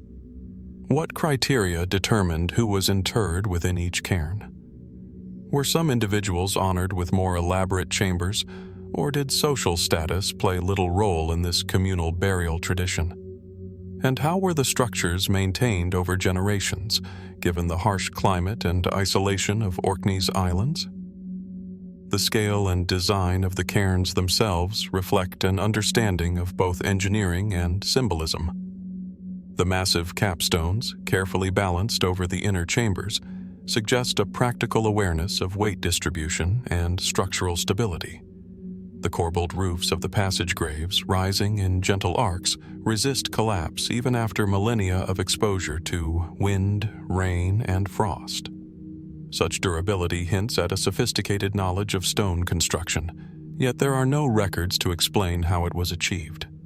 Could the builders have possessed an intuitive grasp of geometry and structural physics, passed down through observation and trial rather than formal education? The spatial arrangement of the cairns across Orkney adds another layer of mystery. Some appear in strategic locations, overlooking valleys or positioned on ridgelines, suggesting a deliberate relationship with the surrounding landscape. Others cluster near ancient settlements or ritual centers, creating a network of sacred and communal spaces whose full meaning is lost to us. Did these arrangements encode knowledge about land ownership, spiritual geography, or even cosmology? Were the cairns part of a larger symbolic map designed to connect the living and the dead, the earth and the sky? Inside the chambers, the sense of atmosphere is profound. The cool, quiet darkness seems to amplify the mind's awareness, inviting contemplation. The air is heavy, carrying the scent of stone and soil, and every sound, footsteps, breath, a distant gust of wind, echoes with an almost uncanny resonance. It is easy to imagine the Neolithic inhabitants moving through these spaces with reverence, their rituals illuminated by flickering firelight, their chants resonating in the chambers designed to carry and amplify sound. Were these spaces intentionally engineered for acoustics, to enhance ritual performance and create a spiritual experience that connected participants to the ancestors or to the natural world? Some cairns feature decorated stones or carvings, often abstract in nature, spirals, concentric circles, zigzags, or faint representations of humans or animals. These designs may have held symbolic significance, yet their meaning remains speculative. Could they represent cosmological concepts, spiritual beliefs, or instructions for the living on how to honor the dead? Were these motifs part of a broader Neolithic symbolic language that stretched across Orkney and beyond, connecting distant communities through shared cultural knowledge? The cairn's orientation to celestial events invites further speculation. During winter and summer solstices, sunlight penetrates certain chambers at precise angles, illuminating central features within the tombs. This precision suggests that the builders had a detailed understanding of the solar cycle, perhaps integrating astronomical observation with ritual practice. Could the cairns have functioned as ceremonial observatories, marking important agricultural or spiritual milestones? And if so, how did a society with no written records codify and transmit this sophisticated knowledge across generations? Archaeological investigations have revealed human remains arranged in various postures, sometimes tightly packed, sometimes in individual niches, indicating complex burial practices. Yet much remains unknown about the social, spiritual, and cultural context of these interments. Were the cairns reserved for select members of the community, or did they serve as communal memorials open to all? How did the Neolithic inhabitants perceive death, and how did that worldview shape the construction and ritual use of these impressive structures? Even today, the chambered cairns of Orkney evoke a sense of wonder and unanswered questions. Their preservation over millennia, despite exposure to wind, rain, and human activity, is remarkable. How much of the original design and symbolism has survived, and what might have been lost to time and decay? Are there undiscovered chambers, artifacts, or inscriptions that could illuminate the lives, beliefs, and engineering prowess of the Neolithic builders? Walking among the cairns, one is struck by the relationship between human ambition and natural landscape. The builders seemed to engage in a dialogue with the land itself, selecting sites that harmonized with the contours of the islands, the movement of sunlight, and the surrounding environment. Was this interplay intentional, designed to create sacred spaces that aligned human endeavor with the rhythms of nature? And if so, how did they conceptualize such harmony, integrating practicality, aesthetics, and spiritual purpose into their monumental architecture? The cairns are also testimony to communal effort, reflecting a society capable of coordinated labor, planning, and skillful execution over generations. The construction of each chamber required not only physical strength but also careful design, architectural insight, and knowledge of stone properties. How did these communities organize and maintain such projects, transmitting knowledge and techniques without written records? And what inspired them to devote such time and effort to structures that would primarily serve the dead, leaving a legacy that continues to challenge and captivate the living? The enduring power of the chambered cairns lies in their combination of mystery, artistry, and technical sophistication. They speak to an era where humans engaged deeply with their environment, blending ritual, practical construction, and symbolic expression into enduring monuments. And yet, despite centuries of study, the cairn's full significance remains elusive. What stories, beliefs, or knowledge are encoded in the stones, the layouts, and the alignments that we have yet to uncover? As the wind sweeps across Orkney's rolling hills and the sun casts shifting shadows over the cairns, one is reminded of the timeless dialogue between human ingenuity and the natural world. The chambered tombs invite reflection, awe, and inquiry, prompting us to ask questions that may never be fully answered. How did these ancient people conceptualize space, time, and death? What knowledge guided their hands as they carved stone with precision and intent? And what mysteries of their lives and worldview remain hidden, waiting for those patient enough to explore them? The chambered cairns of Orkney endure as monuments not only to the dead, but to the enduring human desire to leave a mark upon the world. They challenge assumptions, inspire curiosity, and offer a glimpse into a distant past where art, engineering, and spirituality intersected in ways that continue to intrigue and mystify. And as we step back from the stones, one cannot help but wonder, what secrets remain locked within these ancient cairns, waiting silently for discovery? And how much more might they teach us about the ingenuity, beliefs, and aspirations of those who built them? High in the mist-shrouded Sierra Nevada de Santa Marta, far above the coastal plains of northern Colombia, lie the ruins of a city long swallowed by the dense jungle. Known today as La Ciudad Perdida, or the Lost City, This ancient settlement emerges from the forest like a ghostly whisper of a civilization that flourished centuries before European explorers ever set foot in the Americas. Moss-covered terraces climb the steep slopes, connecting stone stairways and circular plazas, each step a testament to human ingenuity and the tireless labor of those who carved their world from the rugged mountains. From a distance, the city seems impossibly hidden, its walls and foundations blending seamlessly with the greenery, as if nature itself conspired to obscure it from view. Archaeologists estimate that La Ciudad Perdida was founded around the 9th century CE, possibly by the Tairona people, a sophisticated indigenous culture that inhabited the region for centuries. Yet even as modern study illuminates aspects of the city's history, much remains enigmatic. How did its builders, without wheels, draft animals, or iron tools, transport massive stones and shape them into terraces that have resisted centuries of rainfall and landslides? The precision of the construction, combined with the city's complex layout, suggests a society that possessed advanced engineering knowledge, a sense of urban planning, and an intimate understanding of the mountainous terrain. The journey to reach the city itself is an arduous one, often taking several days of trekking through tangled forests, crossing rivers, and ascending steep ridges. It is a journey that mirrors the challenges the original inhabitants must have faced as they constructed their city in such a remote and demanding landscape.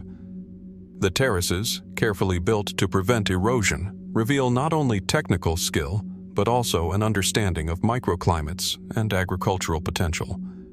Could it be that the Tairona developed sophisticated methods of environmental management, balancing human habitation with the preservation of the surrounding jungle? And if so, what other knowledge might they have possessed that has been lost to time? Stepping among the terraces and stairways, the visitor is struck by the alignment and organization of the city.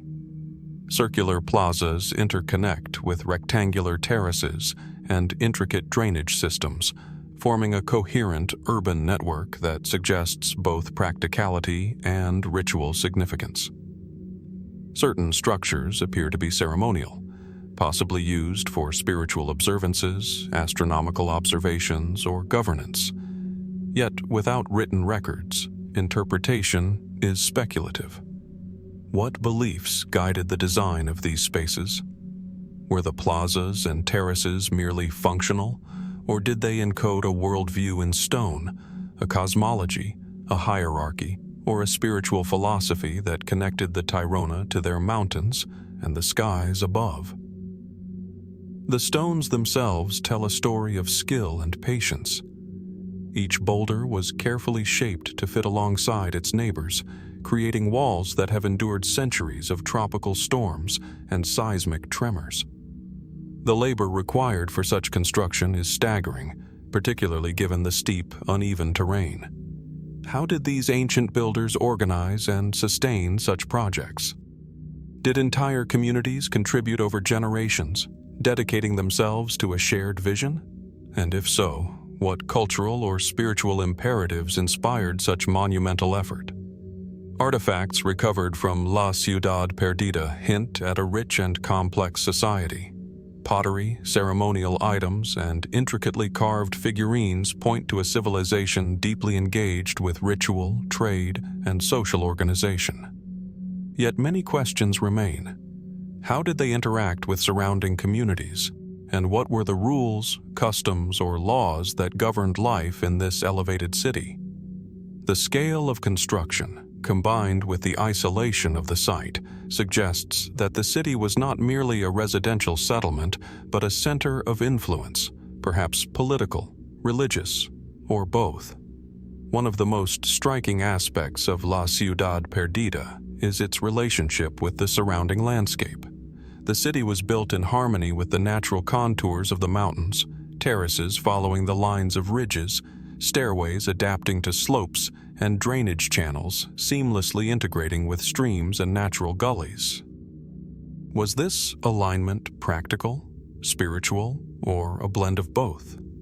Some researchers have speculated that the placement of the city allowed for observation of celestial events, with certain terraces possibly aligned to mark solstices or equinoxes. If true, this suggests a sophisticated understanding of astronomy, integrated directly into urban planning and daily life. The city's decline remains as mysterious as its construction. By the 16th century, when European colonization reached the region, La Ciudad Perdida had been largely abandoned, reclaimed gradually by the jungle. Wars, disease, environmental changes, or cultural upheaval may have contributed, but no definitive explanation has emerged.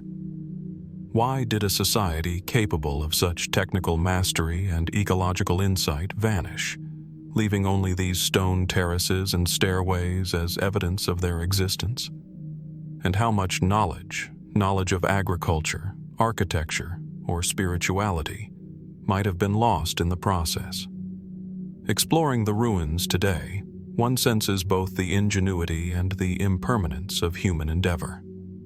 The jungle reclaims what was once meticulously constructed, roots winding around terraces, moss blanketing stone, and vines curling around ceremonial spaces. Yet the structures endure, resilient and precise, hinting at the methods, discipline, and vision of their creators. Could it be that their techniques, refined over generations, incorporated lessons about the land and climate that remain relevant even now? And what other secrets, hidden beneath moss and soil, might yet be uncovered? The city's hidden passages and terraces also raise practical questions.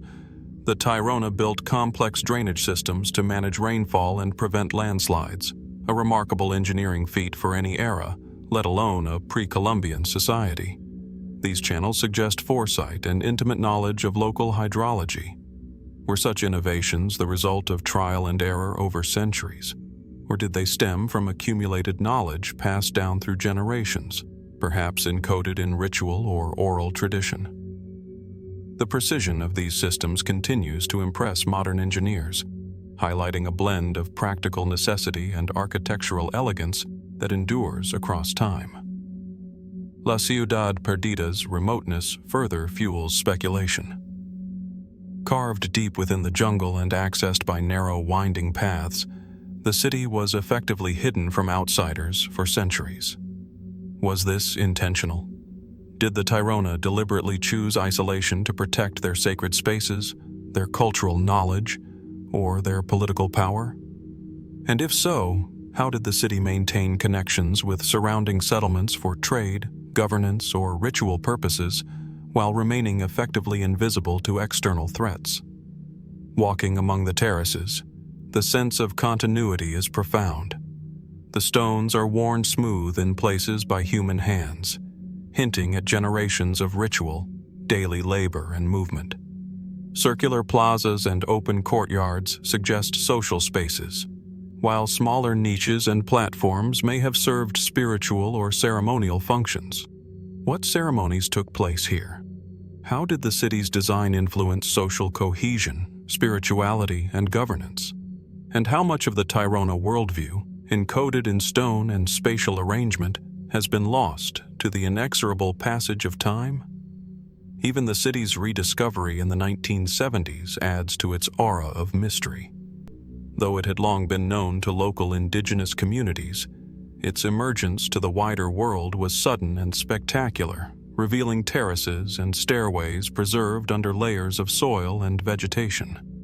The precise techniques used to build these structures, the alignment with natural features, and the durability of the city after centuries of tropical weather continue to challenge scholars. Could there be principles of construction, planning, or even spiritual philosophy embedded in the layout that modern research has yet to decode? Artifacts, burial sites, and ceremonial spaces provide tantalizing clues but also deepen the mystery. How were hierarchies expressed in the city's design? Were certain terraces or plazas reserved for elites or spiritual leaders, or was the city's organization more egalitarian? And what knowledge guided the placement of each structure, stairway, and courtyard? balancing practicality, symbolism, and harmony with the mountainous terrain.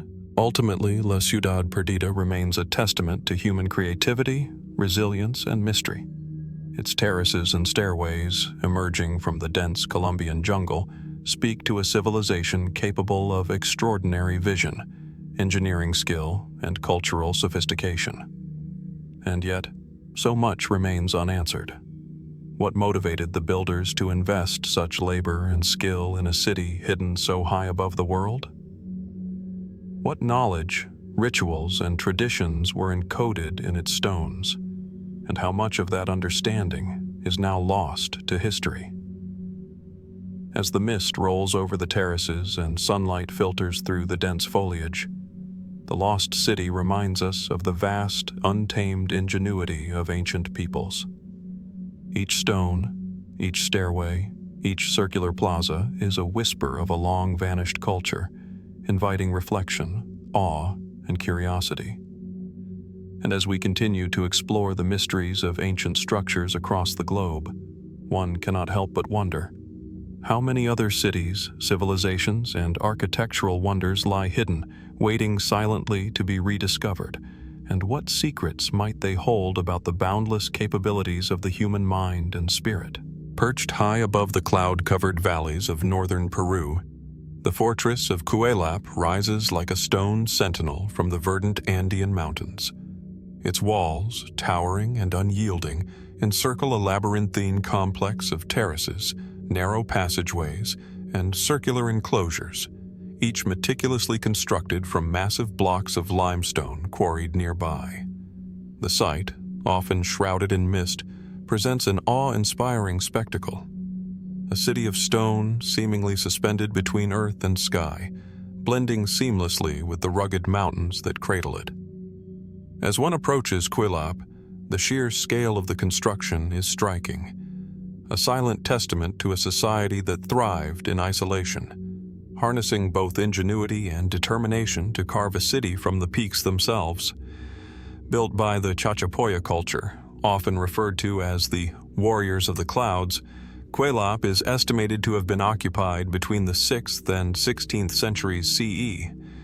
Archaeologists suggest it served as a fortified settlement, a ceremonial center, and perhaps a hub of regional power.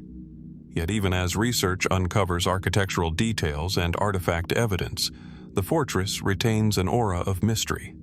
How did the Chachapoya transport, shape, and assemble stones weighing several tons across steep, forested slopes, without the aid of wheels, draft animals, or modern tools? Was it sheer human determination, or did they possess now lost techniques that enabled precise, monumental construction? The approach to Kuelap is itself an experience in suspense and discovery. The path winds through dense cloud forest, punctuated by sudden clearings that reveal glimpses of the fortress, its walls towering above verdant canopies. The first sight of Kuelap is breathtaking, a vast expanse of stonework, circular and rectangular enclosures stacked upon terraces that cascade down the mountainside, each level supported by retaining walls and interlinked with carefully placed stairways.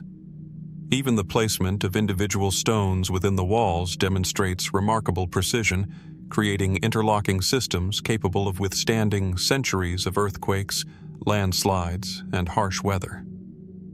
Could the Chachapoya have developed advanced knowledge of structural engineering, perhaps guided by empirical understanding of stone weight, leverage, and stability? Inside the walls, the city unfolds in a network of corridors and plazas. Circular houses with low doorways and thick walls suggest an architectural logic that balances communal living with defense. Narrow passageways lead from one terrace to another, creating a labyrinth that may have confounded invaders while providing security and privacy for residents. Yet the fortress is more than a defensive installation. Certain structures appear ceremonial: open plazas, elevated platforms, and areas that may have been used for ritual gatherings or astronomical observation. Was Kuelap a city built for protection alone, or did it serve as a spiritual or political center that guided social and cultural life? The walls themselves invite fascination. Rising up to 20 meters in some sections, they are composed of finely cut limestone blocks, fitted together with minimal mortar. The precision is remarkable, considering the tools available at the time. In places, the walls are decorated with intricate geometric motifs, zigzags, spirals, and stepped patterns, each carved directly into the stone. These designs may carry symbolic significance, possibly reflecting spiritual beliefs, cosmological concepts, or markers of social hierarchy. Yet, without written records, the exact meaning is elusive. Could these patterns encode information about lineage, territory, or celestial observation? Archaeological exploration has revealed artifacts that hint at daily life, trade, and culture: ceramic vessels, stone tools, and fragments of textiles. These items suggest a sophisticated society with established crafts, complex social organization, and the ability to sustain a population in an isolated, mountainous environment. How did the Chachapoya maintain such a settlement over generations? How did they cultivate crops, manage water, and organize labor to achieve monumental construction in such challenging terrain? The evidence points to ingenuity, foresight, and a deep understanding of the natural environment. Kuelap's alignment and placement also spark intrigue. Situated on a ridge that provides commanding views of the surrounding valleys, the fortress may have been intentionally positioned to control trade routes, observe rival groups, or mark territorial boundaries. Yet some researchers speculate that its orientation and terraces may have additional significance, possibly aligning with the sun, stars, or seasonal cycles. If true, this would indicate a sophisticated integration of astronomy into urban design, blending practical needs with spiritual or ceremonial considerations. Did the Chachapoya see their city as part of a cosmic order, designed to harmonize human activity with the rhythms of nature? The scale and cohesion of Kuelap suggest long-term planning and coordination. The construction of terraces, walls, and houses implies not only technical skill, but also the ability to organize and sustain large labor forces over decades, if not centuries. How was knowledge transmitted across generations in a society without a written language? Oral traditions, apprenticeships, and ritual instruction may have played a role, yet the precise methods remain unknown. And if much of this knowledge has been lost, what insights into architecture, engineering, and society might have disappeared with it? Evidence of defensive strategies further deepens the mystery. The fortress features narrow entrances, multiple gates, and elevated platforms that provide strategic vantage points. Some passageways are deliberately convoluted, slowing movement and creating natural choke points. This suggests an acute awareness of military tactics, but also raises questions about the threats the Chachapoya faced. Were these defenses primarily against neighboring groups, or did they serve a symbolic function, asserting the city's authority and controlling access to sacred or administrative spaces? Kuelap's surrounding landscape plays a critical role in its allure and complexity. The dense cloud forest, steep ridges, and hidden valleys provide both protection and isolation.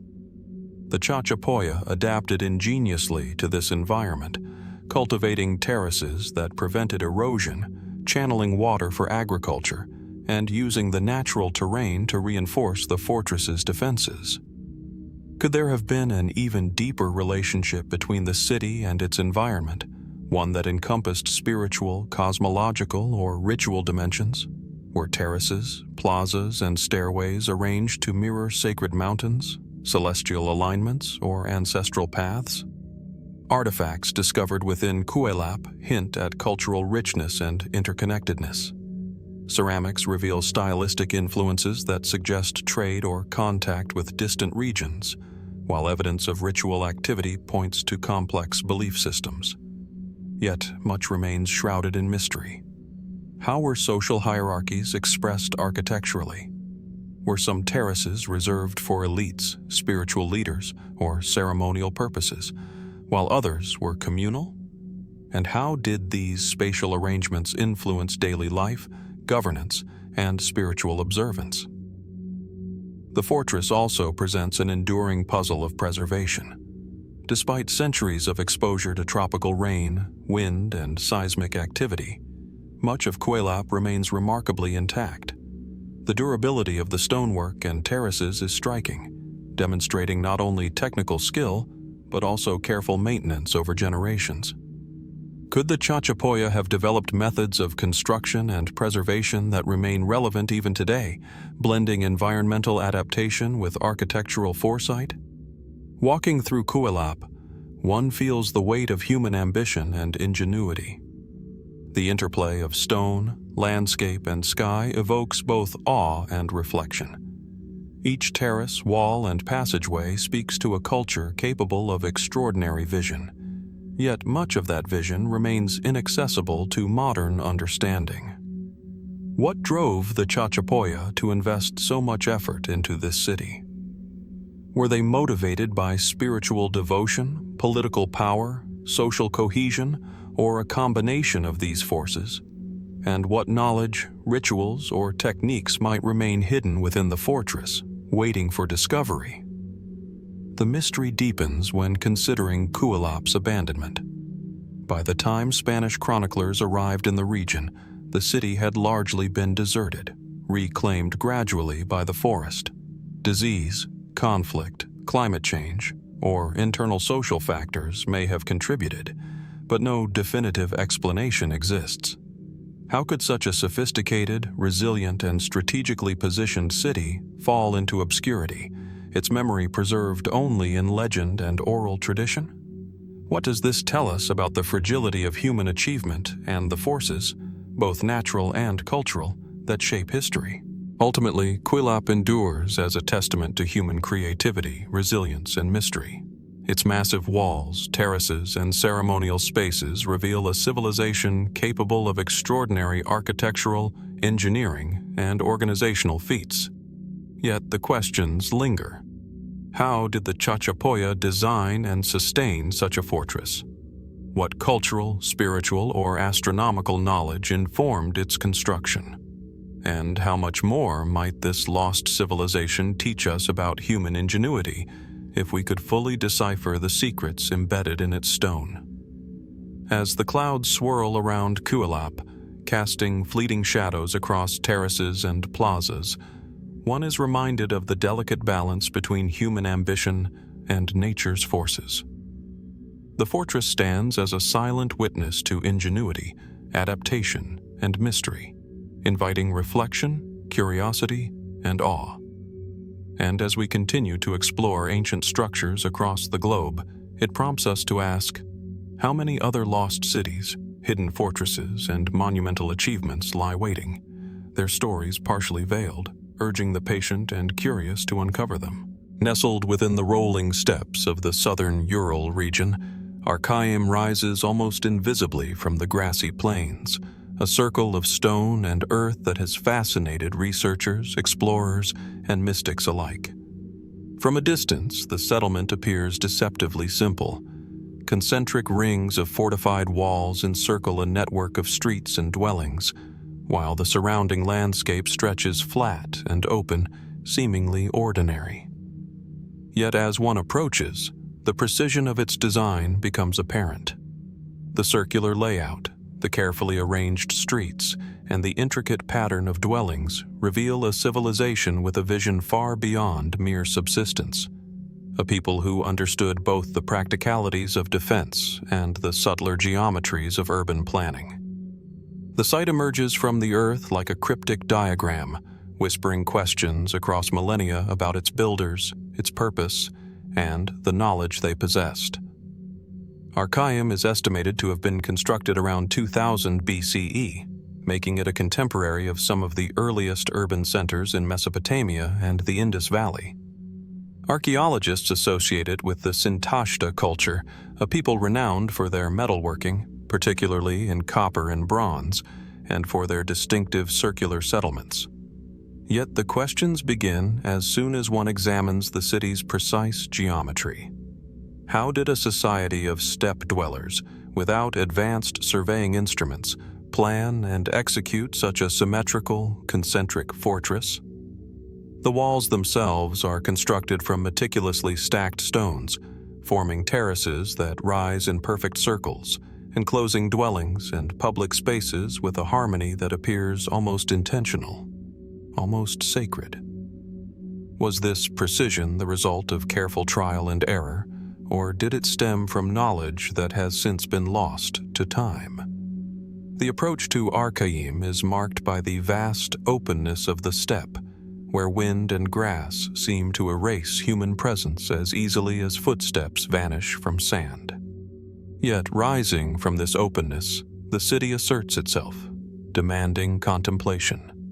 Entering through one of the carefully designed gates, visitors immediately sense the combination of functionality and symbolism embedded in the layout. Narrow streets connect circular dwellings, while open central plazas suggest spaces for communal activity or ritual observance. Some researchers have proposed that the entire settlement may have functioned not merely as a fortified city but as a ceremonial and astronomical center, its concentric rings aligned to the movements of the sun, moon, and stars. Could Rock-Hewn have been a place where the cosmos and human society intersected, a terrestrial reflection of celestial order? The dwellings themselves, constructed of timber and clay atop stone foundations, are arranged with astonishing consistency. Each structure fits within the city's geometry, creating uniform streets and spaces that suggest planning and foresight. Archaeological evidence points to a sophisticated culture capable of large-scale coordination and sustained communal labor. How did the Sintashta organize their workforce, and what social, political, or spiritual imperatives drove them to create a city of such precision? Was Rock-Hewn merely a defensive stronghold? Or did its design reflect deeper cosmological or ritualistic concerns? Astronomical alignment is among the most compelling mysteries of Rock-Hewn. Researchers have noted that the city's main axes correspond to solar positions, potentially marking solstices and equinoxes with remarkable accuracy. If true, this would imply an intimate understanding of celestial cycles, embedded directly into urban design. Could the Sintashta have used Rock-Hewn as an observatory, a calendar, or a ceremonial hub for celestial worship? And if so, what other knowledge of astronomy, mathematics, or geometry might they have possessed, now lost beneath the earth? The construction methods further deepen the enigma. Stone terraces, fortification walls, and timber dwellings all exhibit meticulous craftsmanship. The walls, circular yet resilient, indicate an understanding of both materials and structural forces. Even today, the remnants withstand the harsh steppe climate, including extreme temperature fluctuations, snow, and wind. How was such longevity achieved without mortar or advanced tools? Did the builders develop techniques informed by experimentation over generations, or was there a broader, perhaps ritualistic knowledge guiding every stone's placement? The location itself is curious. Rock-Hewn sits within a relatively isolated valley, flanked by low hills and surrounded by expansive plains. The site offers strategic visibility of approaching travelers or potential threats, yet it is not on the scale of a sprawling city. Was isolation intentional, a protective measure, or did it serve symbolic or ceremonial purposes? Did the location reflect spiritual beliefs, aligning the settlement with natural or cosmic landmarks, or was it chosen purely for its defensible terrain and access to resources? Artifacts recovered from Rock-Hewn provide glimpses of its culture, yet deepen the mystery. Weapons, tools, pottery, and metal objects suggest a society proficient in metallurgy, craft, and trade.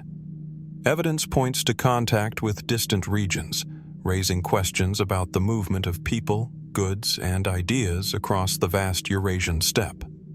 How extensive were the Sintashta networks, and how did knowledge travel alongside material culture? Could Orkney have been a node in a broader system of communication, commerce, or ritual across the ancient world? The city's concentric design also invites speculation about social structure and governance. Circular dwellings and uniform streets suggest an egalitarian arrangement, yet the presence of fortifications and gates implies hierarchy and control. Were certain areas reserved for leaders, shamans, or elite warriors? Did the city's geometry encode social, spiritual, or political principles that structured everyday life? And if so, how much of this knowledge has been irrevocably lost, leaving only stone circles and earthen walls to hint at once vibrant customs? Even the abandonment of Orkney is shrouded in uncertainty. By the 17th and 18th centuries, when the first scientific surveys were undertaken, the site had long been lost beneath grass and soil, its memory preserved only in folklore. Climate change, migration, or cultural shifts may have contributed to its desertion, yet the precision and effort invested in its construction suggest that its loss was not sudden. Why would a civilization capable of such extraordinary engineering and planning abandon a site so carefully and deliberately built? What does this tell us about the impermanence of human achievement, even when that achievement seems aligned with both the Earth and the stars? Modern visitors often describe Orkney as both haunting and humbling. The wind sweeps across the steppe, carrying whispers of a civilization whose knowledge, ambition, and artistry persist through the ages.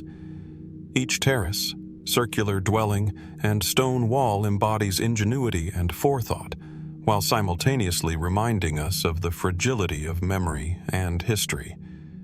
How many insights into mathematics, engineering, astronomy, or social organization were encoded here, only to vanish with the Sintashta?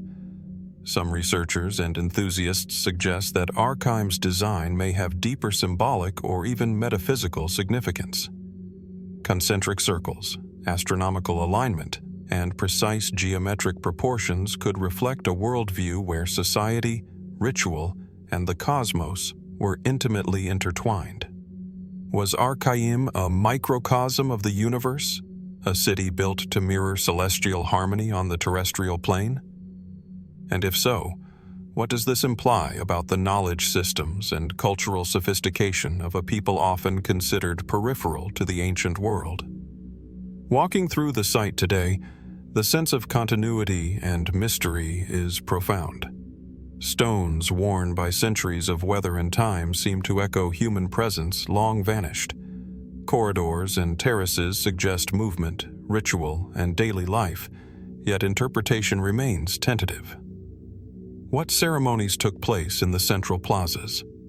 How did the Sintashta relate to the cycles of nature and the cosmos? And what lessons, practical or philosophical, might the builders of Orkney have intended to preserve through the very layout of their city? Ultimately, Orkney endures as a silent testament to human creativity, knowledge, and the enduring mysteries of history. Its walls, terraces, and circular streets reveal the extraordinary capabilities of a culture long obscured by time and geography, yet they leave as many questions as answers. How did the Sintashta conceive and construct such a settlement with precision and resilience? What knowledge guided their architecture, astronomy, and societal organization? And how much of this civilization's wisdom remains buried, waiting for patient observers to uncover and understand? As the sun sets over the rolling steppes, casting long shadows across Orkney's stone circles, one is reminded that even the most seemingly remote and forgotten settlements can offer profound insights into human ingenuity. The site stands as a bridge between past and present, inviting awe, reflection, and curiosity.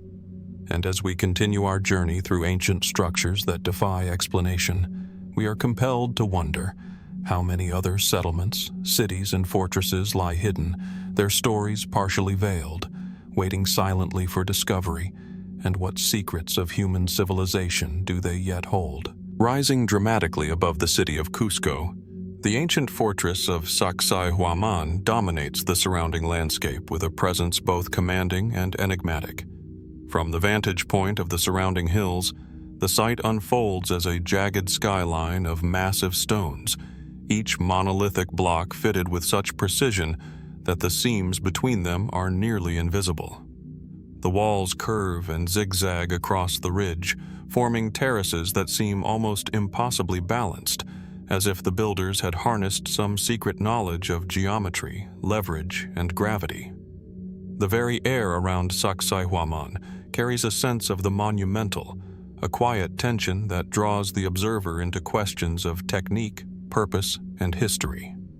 How were these colossal stones, some weighing over 100 tons, transported, shaped, and positioned with such astonishing accuracy in an era without wheels, pulleys, or modern machinery? Sacsayhuaman is widely attributed to the Inca civilization, flourishing in the 15th and early 16th centuries.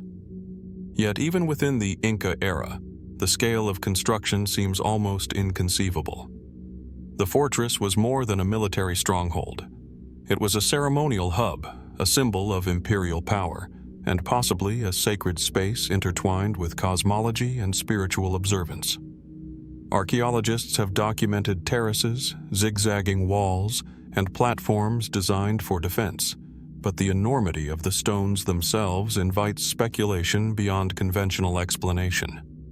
How did the Inca, or their predecessors, some suggest, achieve such architectural feats in a region defined by steep slopes and unstable terrain?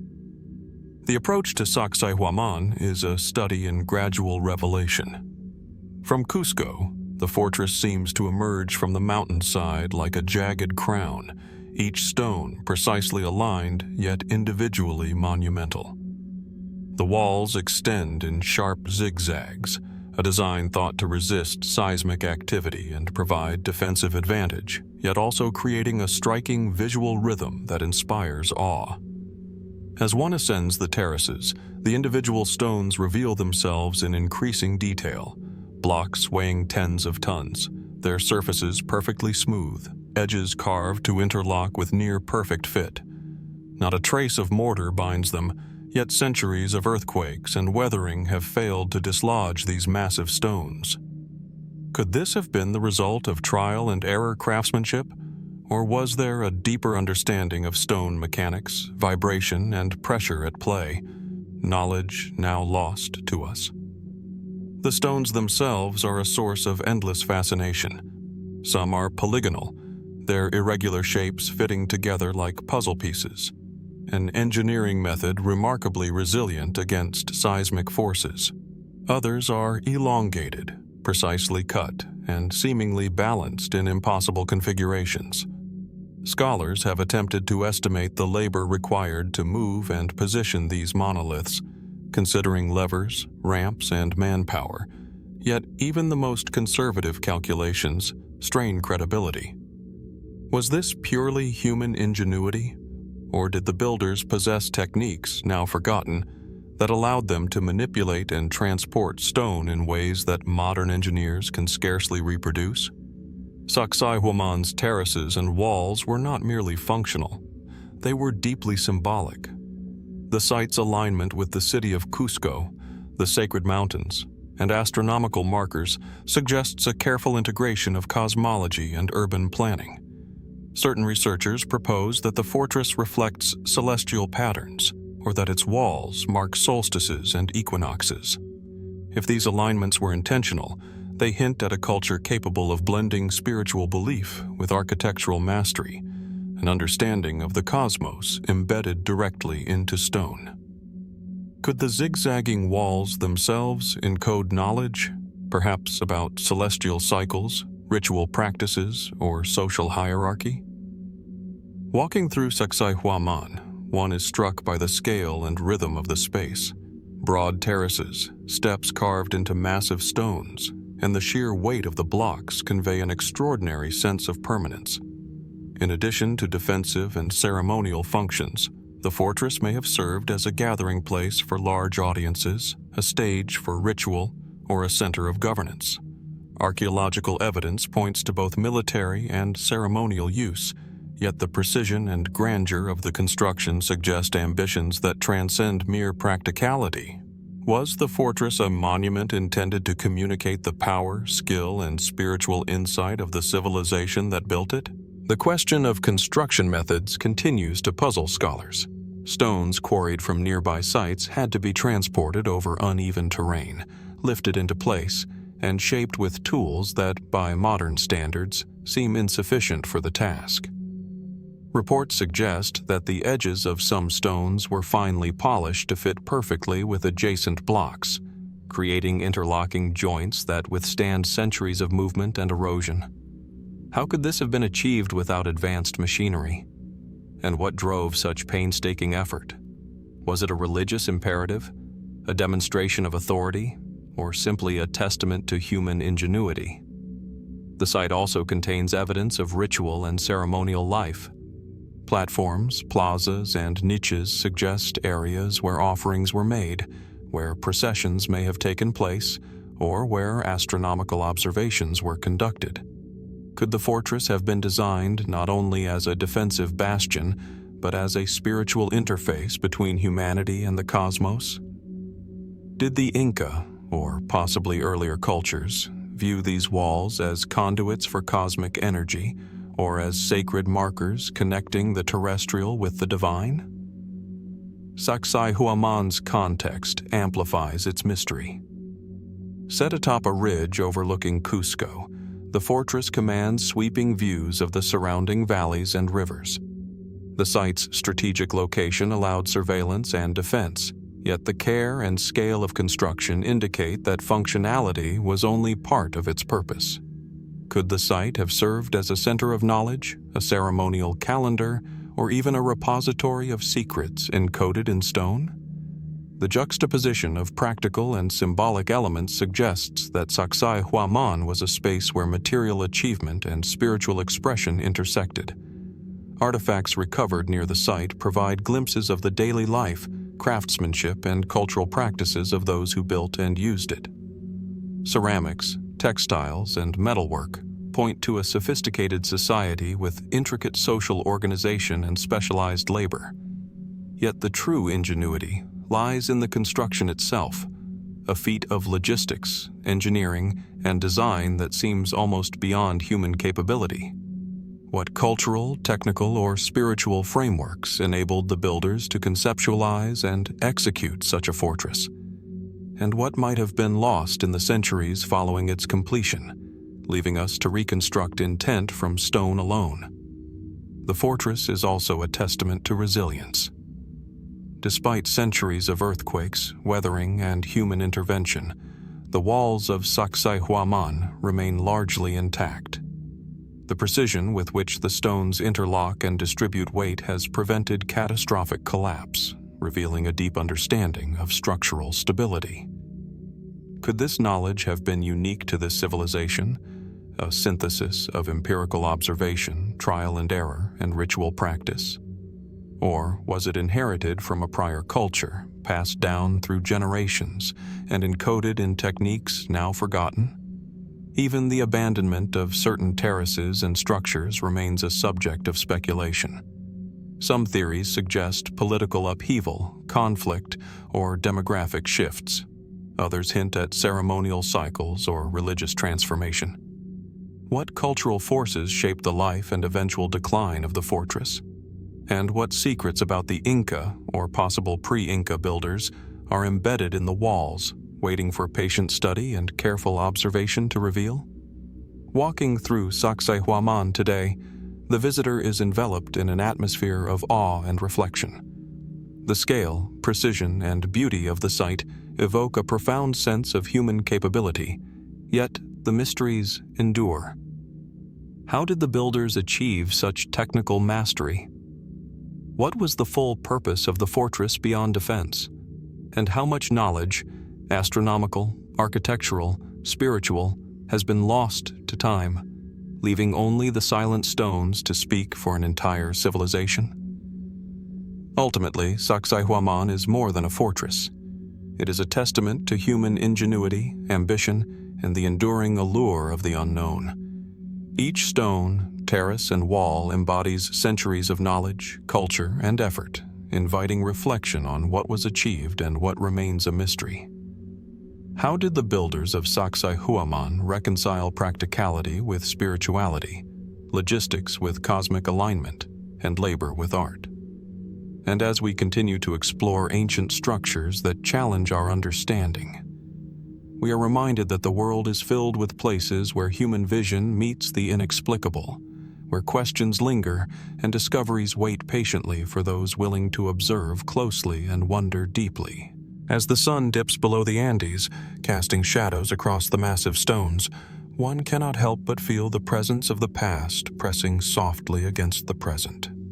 Sacsayhuaman endures, not merely as a ruin, but as an enduring challenge to our comprehension of human ingenuity, a challenge that beckons us onward into the next chapter of ancient structures that science still struggles to explain. In the heart of the harsh, sun-scorched desert of northern Saudi Arabia, the ancient site of Mada'in Saleh rises like a phantom from the undulating sands.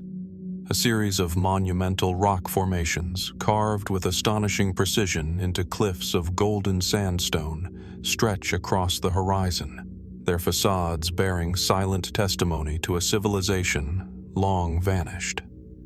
The tombs, hewn directly from the living rock, are both intricate and imposing.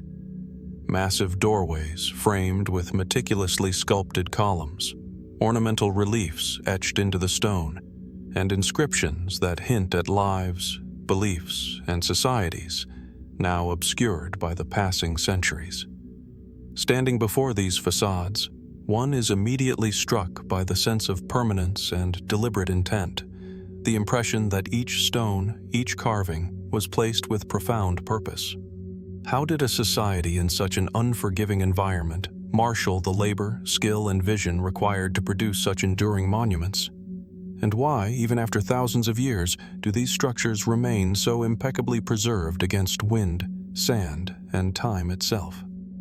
Mada'in Saleh, also known historically as Al-Hijr, was the southernmost settlement of the Nabatean kingdom, flourishing between the 1st century BCE and the 1st century CE. The Nabateans, famed for their capital city of Petra, were masters of carving monumental structures into rock, blending artistry, engineering, and utility.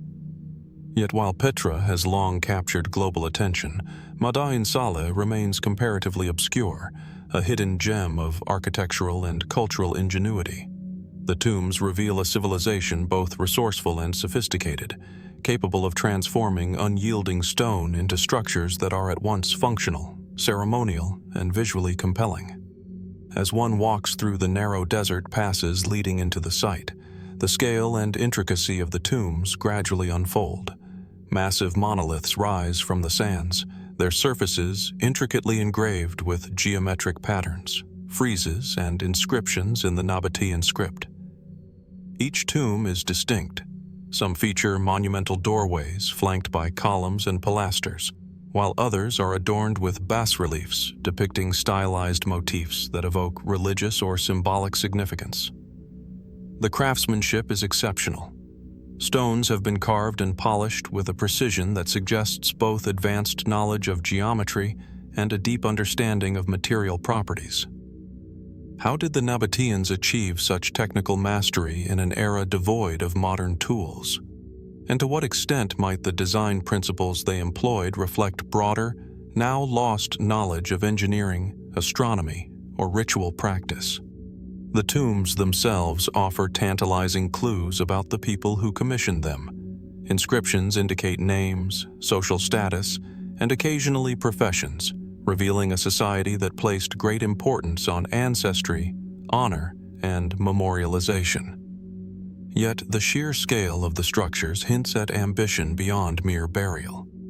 Was the grandeur intended to communicate wealth and power, or was there a spiritual or cosmic rationale guiding the placement, orientation, and design of each tomb? Scholars have noted that some tombs appear aligned with celestial markers, suggesting that the Nabateans may have integrated astronomical knowledge into their funerary architecture. Could the tombs have served as more than resting places for the dead, functioning instead as sacred sites connecting the living with the cosmos, or even acting as observatories embedded in stone? Approaching the tombs, the desert landscape amplifies the sense of isolation and mystery. The wind carries grains of sand across terraces and carvings, brushing the inscriptions and facades as if to erase memory, yet paradoxically drawing attention to their enduring presence. The sheer scale of some of the stones, particularly the massive lintels and pillars, raises further questions about transportation, placement, and construction techniques. How were these stones lifted, carved, and fitted with such precision without advanced machinery? Were there methods of leverage, pulley, or counterweight that we have yet to fully understand? Or does this mastery hint at a combination of communal effort and empirical wisdom accumulated over generations? The facades of the tombs reveal a subtle interplay of architectural styles. Influences from Hellenistic and Mesopotamian traditions are evident in the decorative motifs, yet the execution is uniquely Nabatean. This fusion raises questions about cultural exchange and knowledge transmission across the ancient world. How did the Nabateans acquire such a sophisticated understanding of form, proportion, and symbolic representation? And what other civilizations, now obscured by time, might have contributed to this architectural dialogue? Inside the tombs, chambers carved from solid rock reveal spaces that are both functional and ceremonial. The interiors vary in size and complexity. Some contain small niches for offerings, while others feature larger halls with intricately shaped recesses. These interiors suggest rituals surrounding death and commemoration, yet much of their meaning remains speculative. Did the Nabateans imbue these spaces with spiritual significance beyond burial, perhaps as stages for ceremonial practices, gatherings, or rites intended to ensure safe passage into the afterlife? And what secrets lie in the unexcavated or eroded areas, waiting for patient exploration to uncover hidden inscriptions or forgotten symbolism? Mada'in Saleh's location itself is a marvel of strategic and environmental awareness. Situated along ancient caravan routes linking the Arabian interior with the Levant, the site offered security, accessibility, and visibility. Yet the placement of the tombs, carved into cliffs rather than open plains, suggests additional motivations. Could the rocky escarpments have been chosen for their durability, spiritual resonance, or alignment with the landscape and sky? And to what degree did the desert environment itself shape the architectural choices, inspiring designs that harmonize with both natural and human elements? The endurance of the site also underscores the Nabateans' ingenuity. Despite centuries of exposure to extreme temperature variations, sandstorms, and seismic activity, the tombs remain remarkably intact. Their survival prompts reflection on material knowledge and construction techniques. Did the Nabateans understand the unique properties of the sandstone they carved, selecting specific layers for strength and longevity?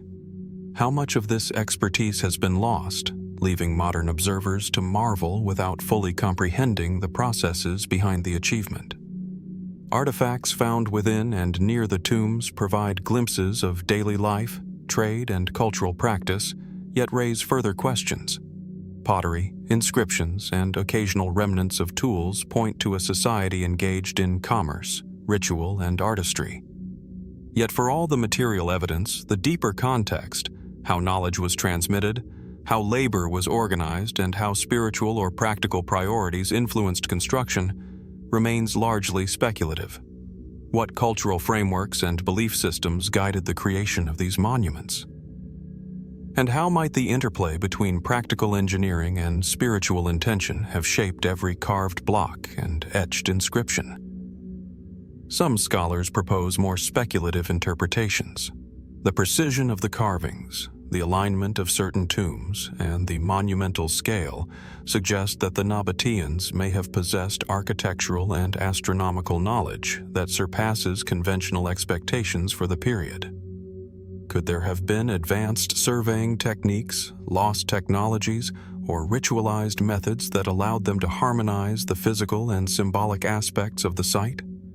And if so, what might this tell us about broader networks of knowledge in the ancient world, and the ways in which civilizations across deserts, mountains, and rivers communicated expertise? Walking through Mada'in Sala, the visitor senses both the scale of human achievement and the profundity of human mystery. The stones seem to breathe history, echoing the footsteps, labor, and vision of people long gone. The tombs are not simply remnants of a vanished society. They are enduring questions etched into rock, inviting inquiry, contemplation, and wonder. What was the full purpose of these structures beyond burial and display? What rituals, ceremonies, and astronomical observations occurred within and around their walls? And what knowledge, spiritual or practical, remains encoded in the precision of the stonework, awaiting discovery by those who observe with patience and insight? Ultimately, Mada'in Sala challenges our assumptions about the limits of human capability. Each tomb embodies a synthesis of labor, artistry, engineering, and perhaps spiritual philosophy, suggesting a civilization that understood both the material and symbolic dimensions of monumental construction. How much of this understanding has been lost to time, and how many lessons remain hidden, embedded in the stones themselves, waiting for patient eyes to decipher their meaning? As the desert sun dips toward the horizon, casting elongated shadows across the sculpted facades, Mada'in Sala endures as both a marvel of human achievement and an enduring mystery. The tombs stand as silent witnesses to a civilization that thrived in the harshest of landscapes, whose knowledge, ambition, and artistry continue to inspire awe. And as we continue our journey through ancient structures that science struggles to fully explain, we are reminded that for every stone carved, every wall raised, there exists a story, often incomplete, sometimes enigmatic, but always compelling, waiting for those willing to listen, observe, and wonder. Amid the arid plains of northern Iraq, the ruins of Hatra rise like a ghostly silhouette against the horizon, a city frozen in time yet resonating with stories untold. Once a thriving fortress city at the crossroads of empires, Hatra was renowned for its formidable walls, intricately adorned temples, and an architectural sophistication that belies its desert location. Even today, the vestiges of sandstone structures, carved with precise reliefs and sculpted columns, evoke a civilization capable of combining military ingenuity with spiritual grandeur. As the wind sweeps across the site, carrying the scent of dry earth and dust, one cannot help but be drawn into questions about the lives of the people who built here. What motivated such meticulous construction, and how did they achieve architectural feats in a harsh and unforgiving environment? Hatra flourished under the Parthian Empire from the 2nd century BCE to the 3rd century CE, serving as both a religious center and a fortified stronghold against invading armies. The temples, rising from the heart of the city, were dedicated to a pantheon of deities, blending Mesopotamian, Arabian, and Hellenistic influences in their design. Each temple is a masterclass in sandstone engineering. Elaborate reliefs depict gods and guardians, while walls and arches are executed with a precision that continues to astound archaeologists. How did the builders achieve such balance and stability without modern tools? And what cultural or religious imperatives drove them to invest such effort into these stone sanctuaries? Approaching the ruins, one is immediately struck by the harmony between the temples and their surrounding urban layout. Streets, gateways, and public squares reveal careful planning, suggesting that Hatra's architects were attuned not only to defensive needs, but also to ritual and ceremonial considerations. The main temples, many with towering facades and carved reliefs, demonstrate a refined understanding of proportion, symmetry, and load distribution. Each column, each lintel, and each carved motif is a testament to both human skill and a sophisticated aesthetic sense. Could this architectural excellence have been the result of accumulated empirical knowledge? Or might there have been methods and techniques now lost to time that allowed such precision?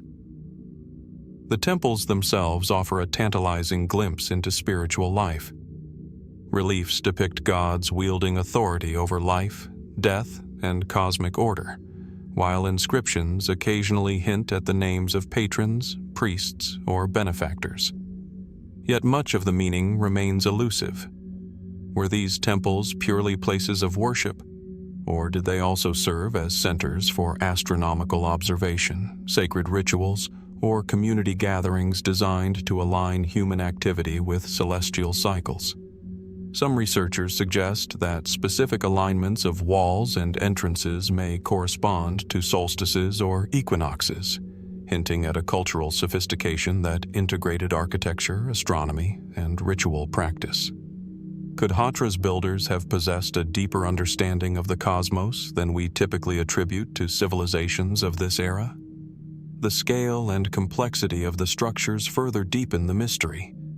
Massive stone blocks form walls, columns, and vaults, yet they fit together with a precision that has preserved them for centuries, despite earthquakes, floods, and human activity. How were these stones quarried, transported, and erected with such skill? Were there techniques involving levers, ramps, or communal labor that allowed the Nabateans, Parthians, and other artisans in the region to manipulate colossal stones with such accuracy? And if so, what cultural or spiritual knowledge guided these efforts, turning mere construction into an act of devotion or expression of cosmic order? Walking among the ruins, the interplay of sunlight and shadow across carved surfaces emphasizes both artistry and intention. Reliefs of deities, protective spirits, and symbolic motifs appear to animate as the day progresses, inviting reflection on the philosophical and religious frameworks that shaped their creation. Some carvings depict intricate patterns that resonate with mathematical precision, suggesting an understanding of proportion, geometry, and perhaps symbolic numerology. Could these patterns have served purposes beyond decoration, encoding ritual knowledge or practical information for those initiated in temple rites? The city's fortifications add another layer to the enigma. Hatra's walls, rising in a series of thick, defensive barriers with bastions and watchtowers, allowed the city to withstand repeated sieges, including attacks by Roman forces. The construction methods are remarkable. Stones interlock without mortar in some sections, and the overall layout demonstrates advanced strategic planning. How did the inhabitants integrate defensive engineering with religious and civic architecture, balancing protection with ceremonial expression? And might these choices reveal a worldview in which spiritual and material security were intimately connected? Artifacts recovered from the site, including ceramics, inscriptions, and fragments of sculpted reliefs, provide glimpses of daily life and religious practice, but leave many questions unanswered. Who were the priests, artisans, and patrons behind these constructions? How did they coordinate labor, resource acquisition, and artistic direction to achieve such a cohesive architectural program? And what social, political, or spiritual systems underpinned a civilization capable of such extraordinary feats? Even the city's decline is shrouded in uncertainty. Historical records suggest that Hatra fell to the Sasanians in the 3rd century CE, yet the factors contributing to its fall, the fate of its inhabitants, and the subsequent erosion of cultural knowledge remain topics of ongoing investigation. Did the site's abandonment result in the loss of architectural techniques, ritual practices, or astronomical knowledge embedded in the city's design? And what remnants of this wisdom might still lie buried beneath the sands, waiting to be rediscovered? Some scholars and enthusiasts have proposed more speculative interpretations. The scale, precision, and alignment of Hatra's temples suggest the possibility of astronomical and geometric knowledge that surpasses conventional expectations for the time. Were the builders aware of celestial patterns and cycles, incorporating them intentionally into their sacred spaces? Did Hatra function not only as a center of worship and defense, but also as a hub of esoteric knowledge, a repository of wisdom encoded in stone for those attuned to its meaning? The desert itself shapes the perception of Hatra.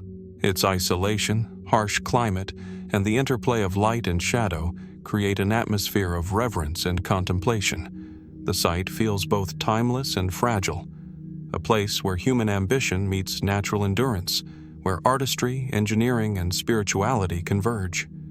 The sense of mystery is amplified by centuries of weathering, sand accumulation, and the partial loss of structures, leaving only fragments of the city to tell its story. How much of Hatra's full majesty has been lost to time, and how much remains, hidden beneath rubble or buried in desert sands, waiting to reveal its secrets? Walking through the ruins, one is struck by the juxtaposition of permanence and impermanence. The stones, meticulously carved and strategically placed, endure as witnesses to human ingenuity. Yet the desert reminds us of the fleeting nature of civilizations. How many generations labored to achieve this balance of engineering, artistry, and devotion? And how many generations have since sought to understand, preserve, or even merely witness what those ancient hands accomplished? Hatra challenges our assumptions about the limits of human capability. It is not merely a city of stone, but a testament to vision, knowledge, and cultural complexity. Each temple, each relief, and each carefully measured stone block embodies centuries of accumulated skill and spiritual insight. What guided the builders in their choices of form, scale, and placement?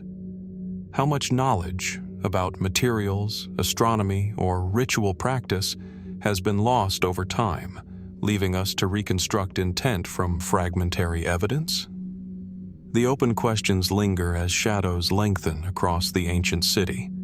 How did the inhabitants of Hatra synthesize art, engineering, and spirituality into structures that continue to fascinate and mystify?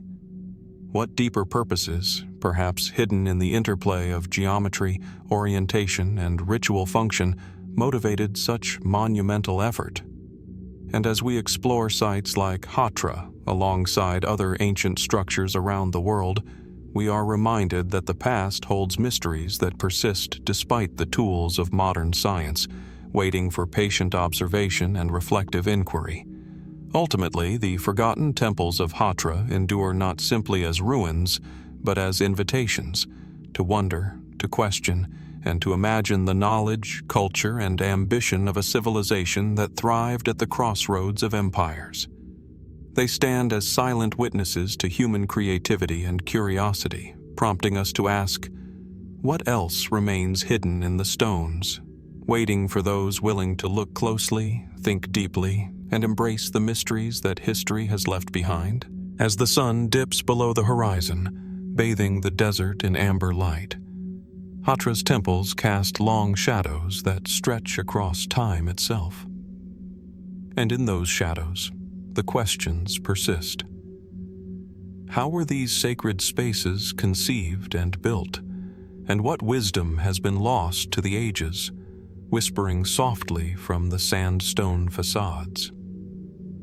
The mysteries remain, inviting us onward into the next chapter of exploration and discovery. High on the arid plains of northern Peru, near the modern city of Trujillo, the massive adobe walls of Huaca de la Luna rise like a testament to a civilization whose reach and sophistication still challenge modern understanding. The Temple of the Moon, its central edifice, dominates the complex with its towering, terraced walls, each level adorned with vivid murals and reliefs that have withstood centuries of wind, sun, and rain. Approaching the site, one is immediately struck by the scale and precision of construction. The sun-baked bricks, stacked with meticulous care, form massive walls that curve and climb in geometric perfection, while the intricate depictions of warriors, priests, and deities hint at rituals and beliefs whose meanings are partially veiled by the passage of time. How did the Moche, the civilization behind Huaca de la Luna, achieve such mastery of construction in a landscape so harsh and unforgiving? And what knowledge guided their artistic and architectural decisions so that these structures could endure for over a millennium? The Temple of the Moon was not merely a ceremonial center, it was the spiritual and political heart of Moche society, constructed between 100 CE and 800 CE. Each terrace and facade seems deliberately designed to convey both power and sacred significance. The murals, painted in bold reds, blacks, and whites, depict scenes of ritual sacrifice, divine figures, and symbolic animals, inviting reflection on the cosmology and social hierarchy of the Moche. Yet the sheer precision of the construction, its perfectly aligned walls, its orientation within the larger ceremonial complex, its integration with surrounding mounds and plazas, suggests knowledge that extends beyond aesthetics or religious display. Were the Moche architects influenced by astronomy, mathematics, or geomantic principles, creating a sacred geometry that aligned human structures with cosmic order? Walking along the terraces, the scale of the labor becomes apparent. Each adobe brick, sun-dried and carefully placed, contributes to a structure capable of withstanding seismic activity and centuries of environmental wear. The sheer manpower, planning, and technical skill required for such construction hint at an organized and sophisticated society. How were workers coordinated, and how was architectural knowledge transmitted across generations without written blueprints? Did the Moche possess advanced surveying techniques, now lost to time, that enabled them to maintain structural stability on such a monumental scale?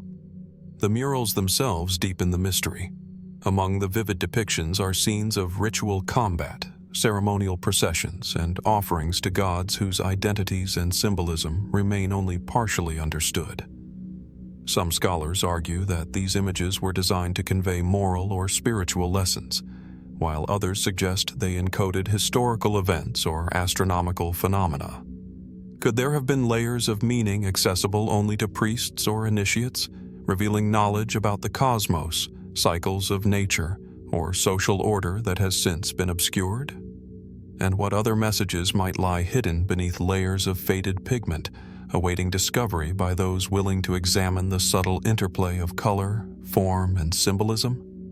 Archaeological excavations have revealed chambers beneath the temple, spaces that appear to have been reserved for ritual use, sacrificial offerings, and the preparation of ceremonial activities.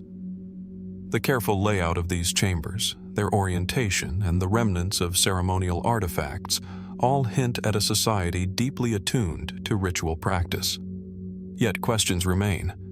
How were these spaces integrated with the daily lives of Moche citizens? Were they purely sacred, or did they serve a broader function in governance, social cohesion, or astronomical observation? And what rituals, now lost, gave meaning to the movement of bodies and offerings through these subterranean spaces? The surrounding landscape adds another dimension to the enigma. Huaca de la Luna is situated near the Huaca del Sol, a complementary ceremonial complex whose ruins suggest even larger and more ambitious projects that have eroded over time. The interplay between these structures, the local waterways, and the surrounding desert creates a sense of intentionality, as if the Moche were sculpting both the land and their society into an integrated vision. How did environmental factors, seasonal floods, winds, and shifting sands, shape construction techniques and architectural choices? Did the Moche perceive the desert as a canvas upon which to imprint social, spiritual, and cosmic order? The scale of preservation is itself remarkable. Adobe structures, susceptible to erosion, have survived through centuries of exposure, partially due to careful maintenance by the Moche, and partially by the arid climate. The enduring integrity of walls, terraces, and murals challenges modern assumptions about ancient engineering capabilities. Could the builders have employed techniques for strengthening and weatherproofing adobe that have been lost to contemporary knowledge? And if so, what does this suggest about the depth of empirical wisdom embedded in moche construction practices? Excavations have also uncovered evidence of sacrificial practices, particularly in the form of human remains interred or arranged within ceremonial contexts. These discoveries reveal a complex ritual system that intertwined religion, politics, and community life. Yet the rationale behind these practices remains debated. Were these sacrifices offerings to deities for agricultural fertility, political legitimacy, or cosmic favor? Or might they have served as social mechanisms, reinforcing hierarchy, obedience, or cohesion through ritualized acts of power and devotion? Speculative interpretations abound. Some researchers propose that the Temple of the Moon's orientation, terraced construction, and mural symbolism reflect sophisticated astronomical observation, possibly tracking lunar or solar cycles. Others suggest that these temples encode a form of ritual mathematics, guiding ceremonial timing and spatial arrangements in ways that have yet to be fully decoded.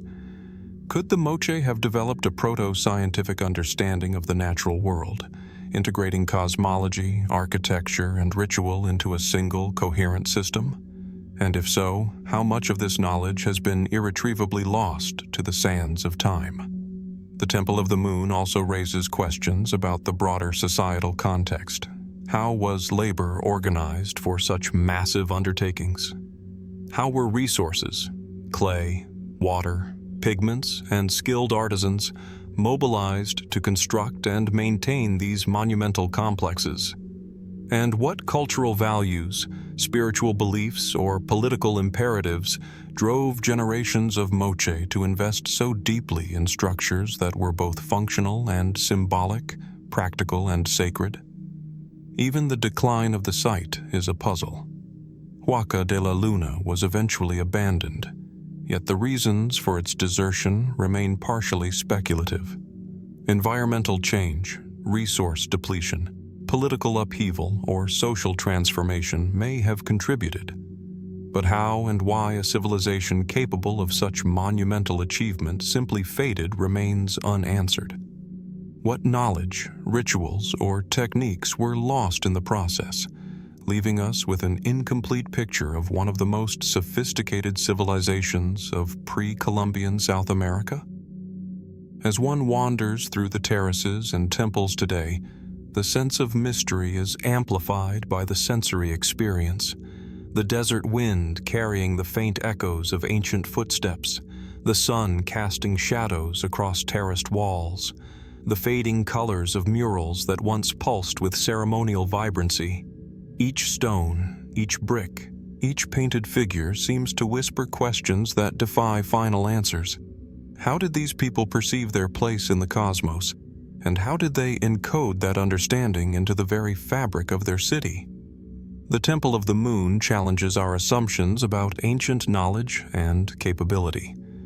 It embodies the intersection of engineering, art, spirituality, and social organization, suggesting that the moche were more than builders.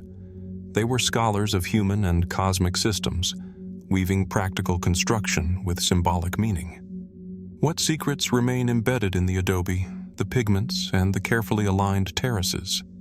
How much of their wisdom, now obscured by centuries, might still be inferred through careful study, imagination, and observation? As the sun sinks lower, casting long shadows across the temple's terraced walls, Huaca de la Luna stands as both a monument to human ingenuity and a silent keeper of unanswered questions. Each layer of adobe, each mural, and each ceremonial chamber invites reflection on the capabilities, beliefs, and mysteries of the moche civilization. And as we continue our exploration of ancient structures that science struggles to fully explain, we are reminded that some of the most compelling stories are those that remain partially hidden. waiting for patient eyes and curious minds to ponder what might still lie undiscovered in the stones, the sands, and the shadows of time.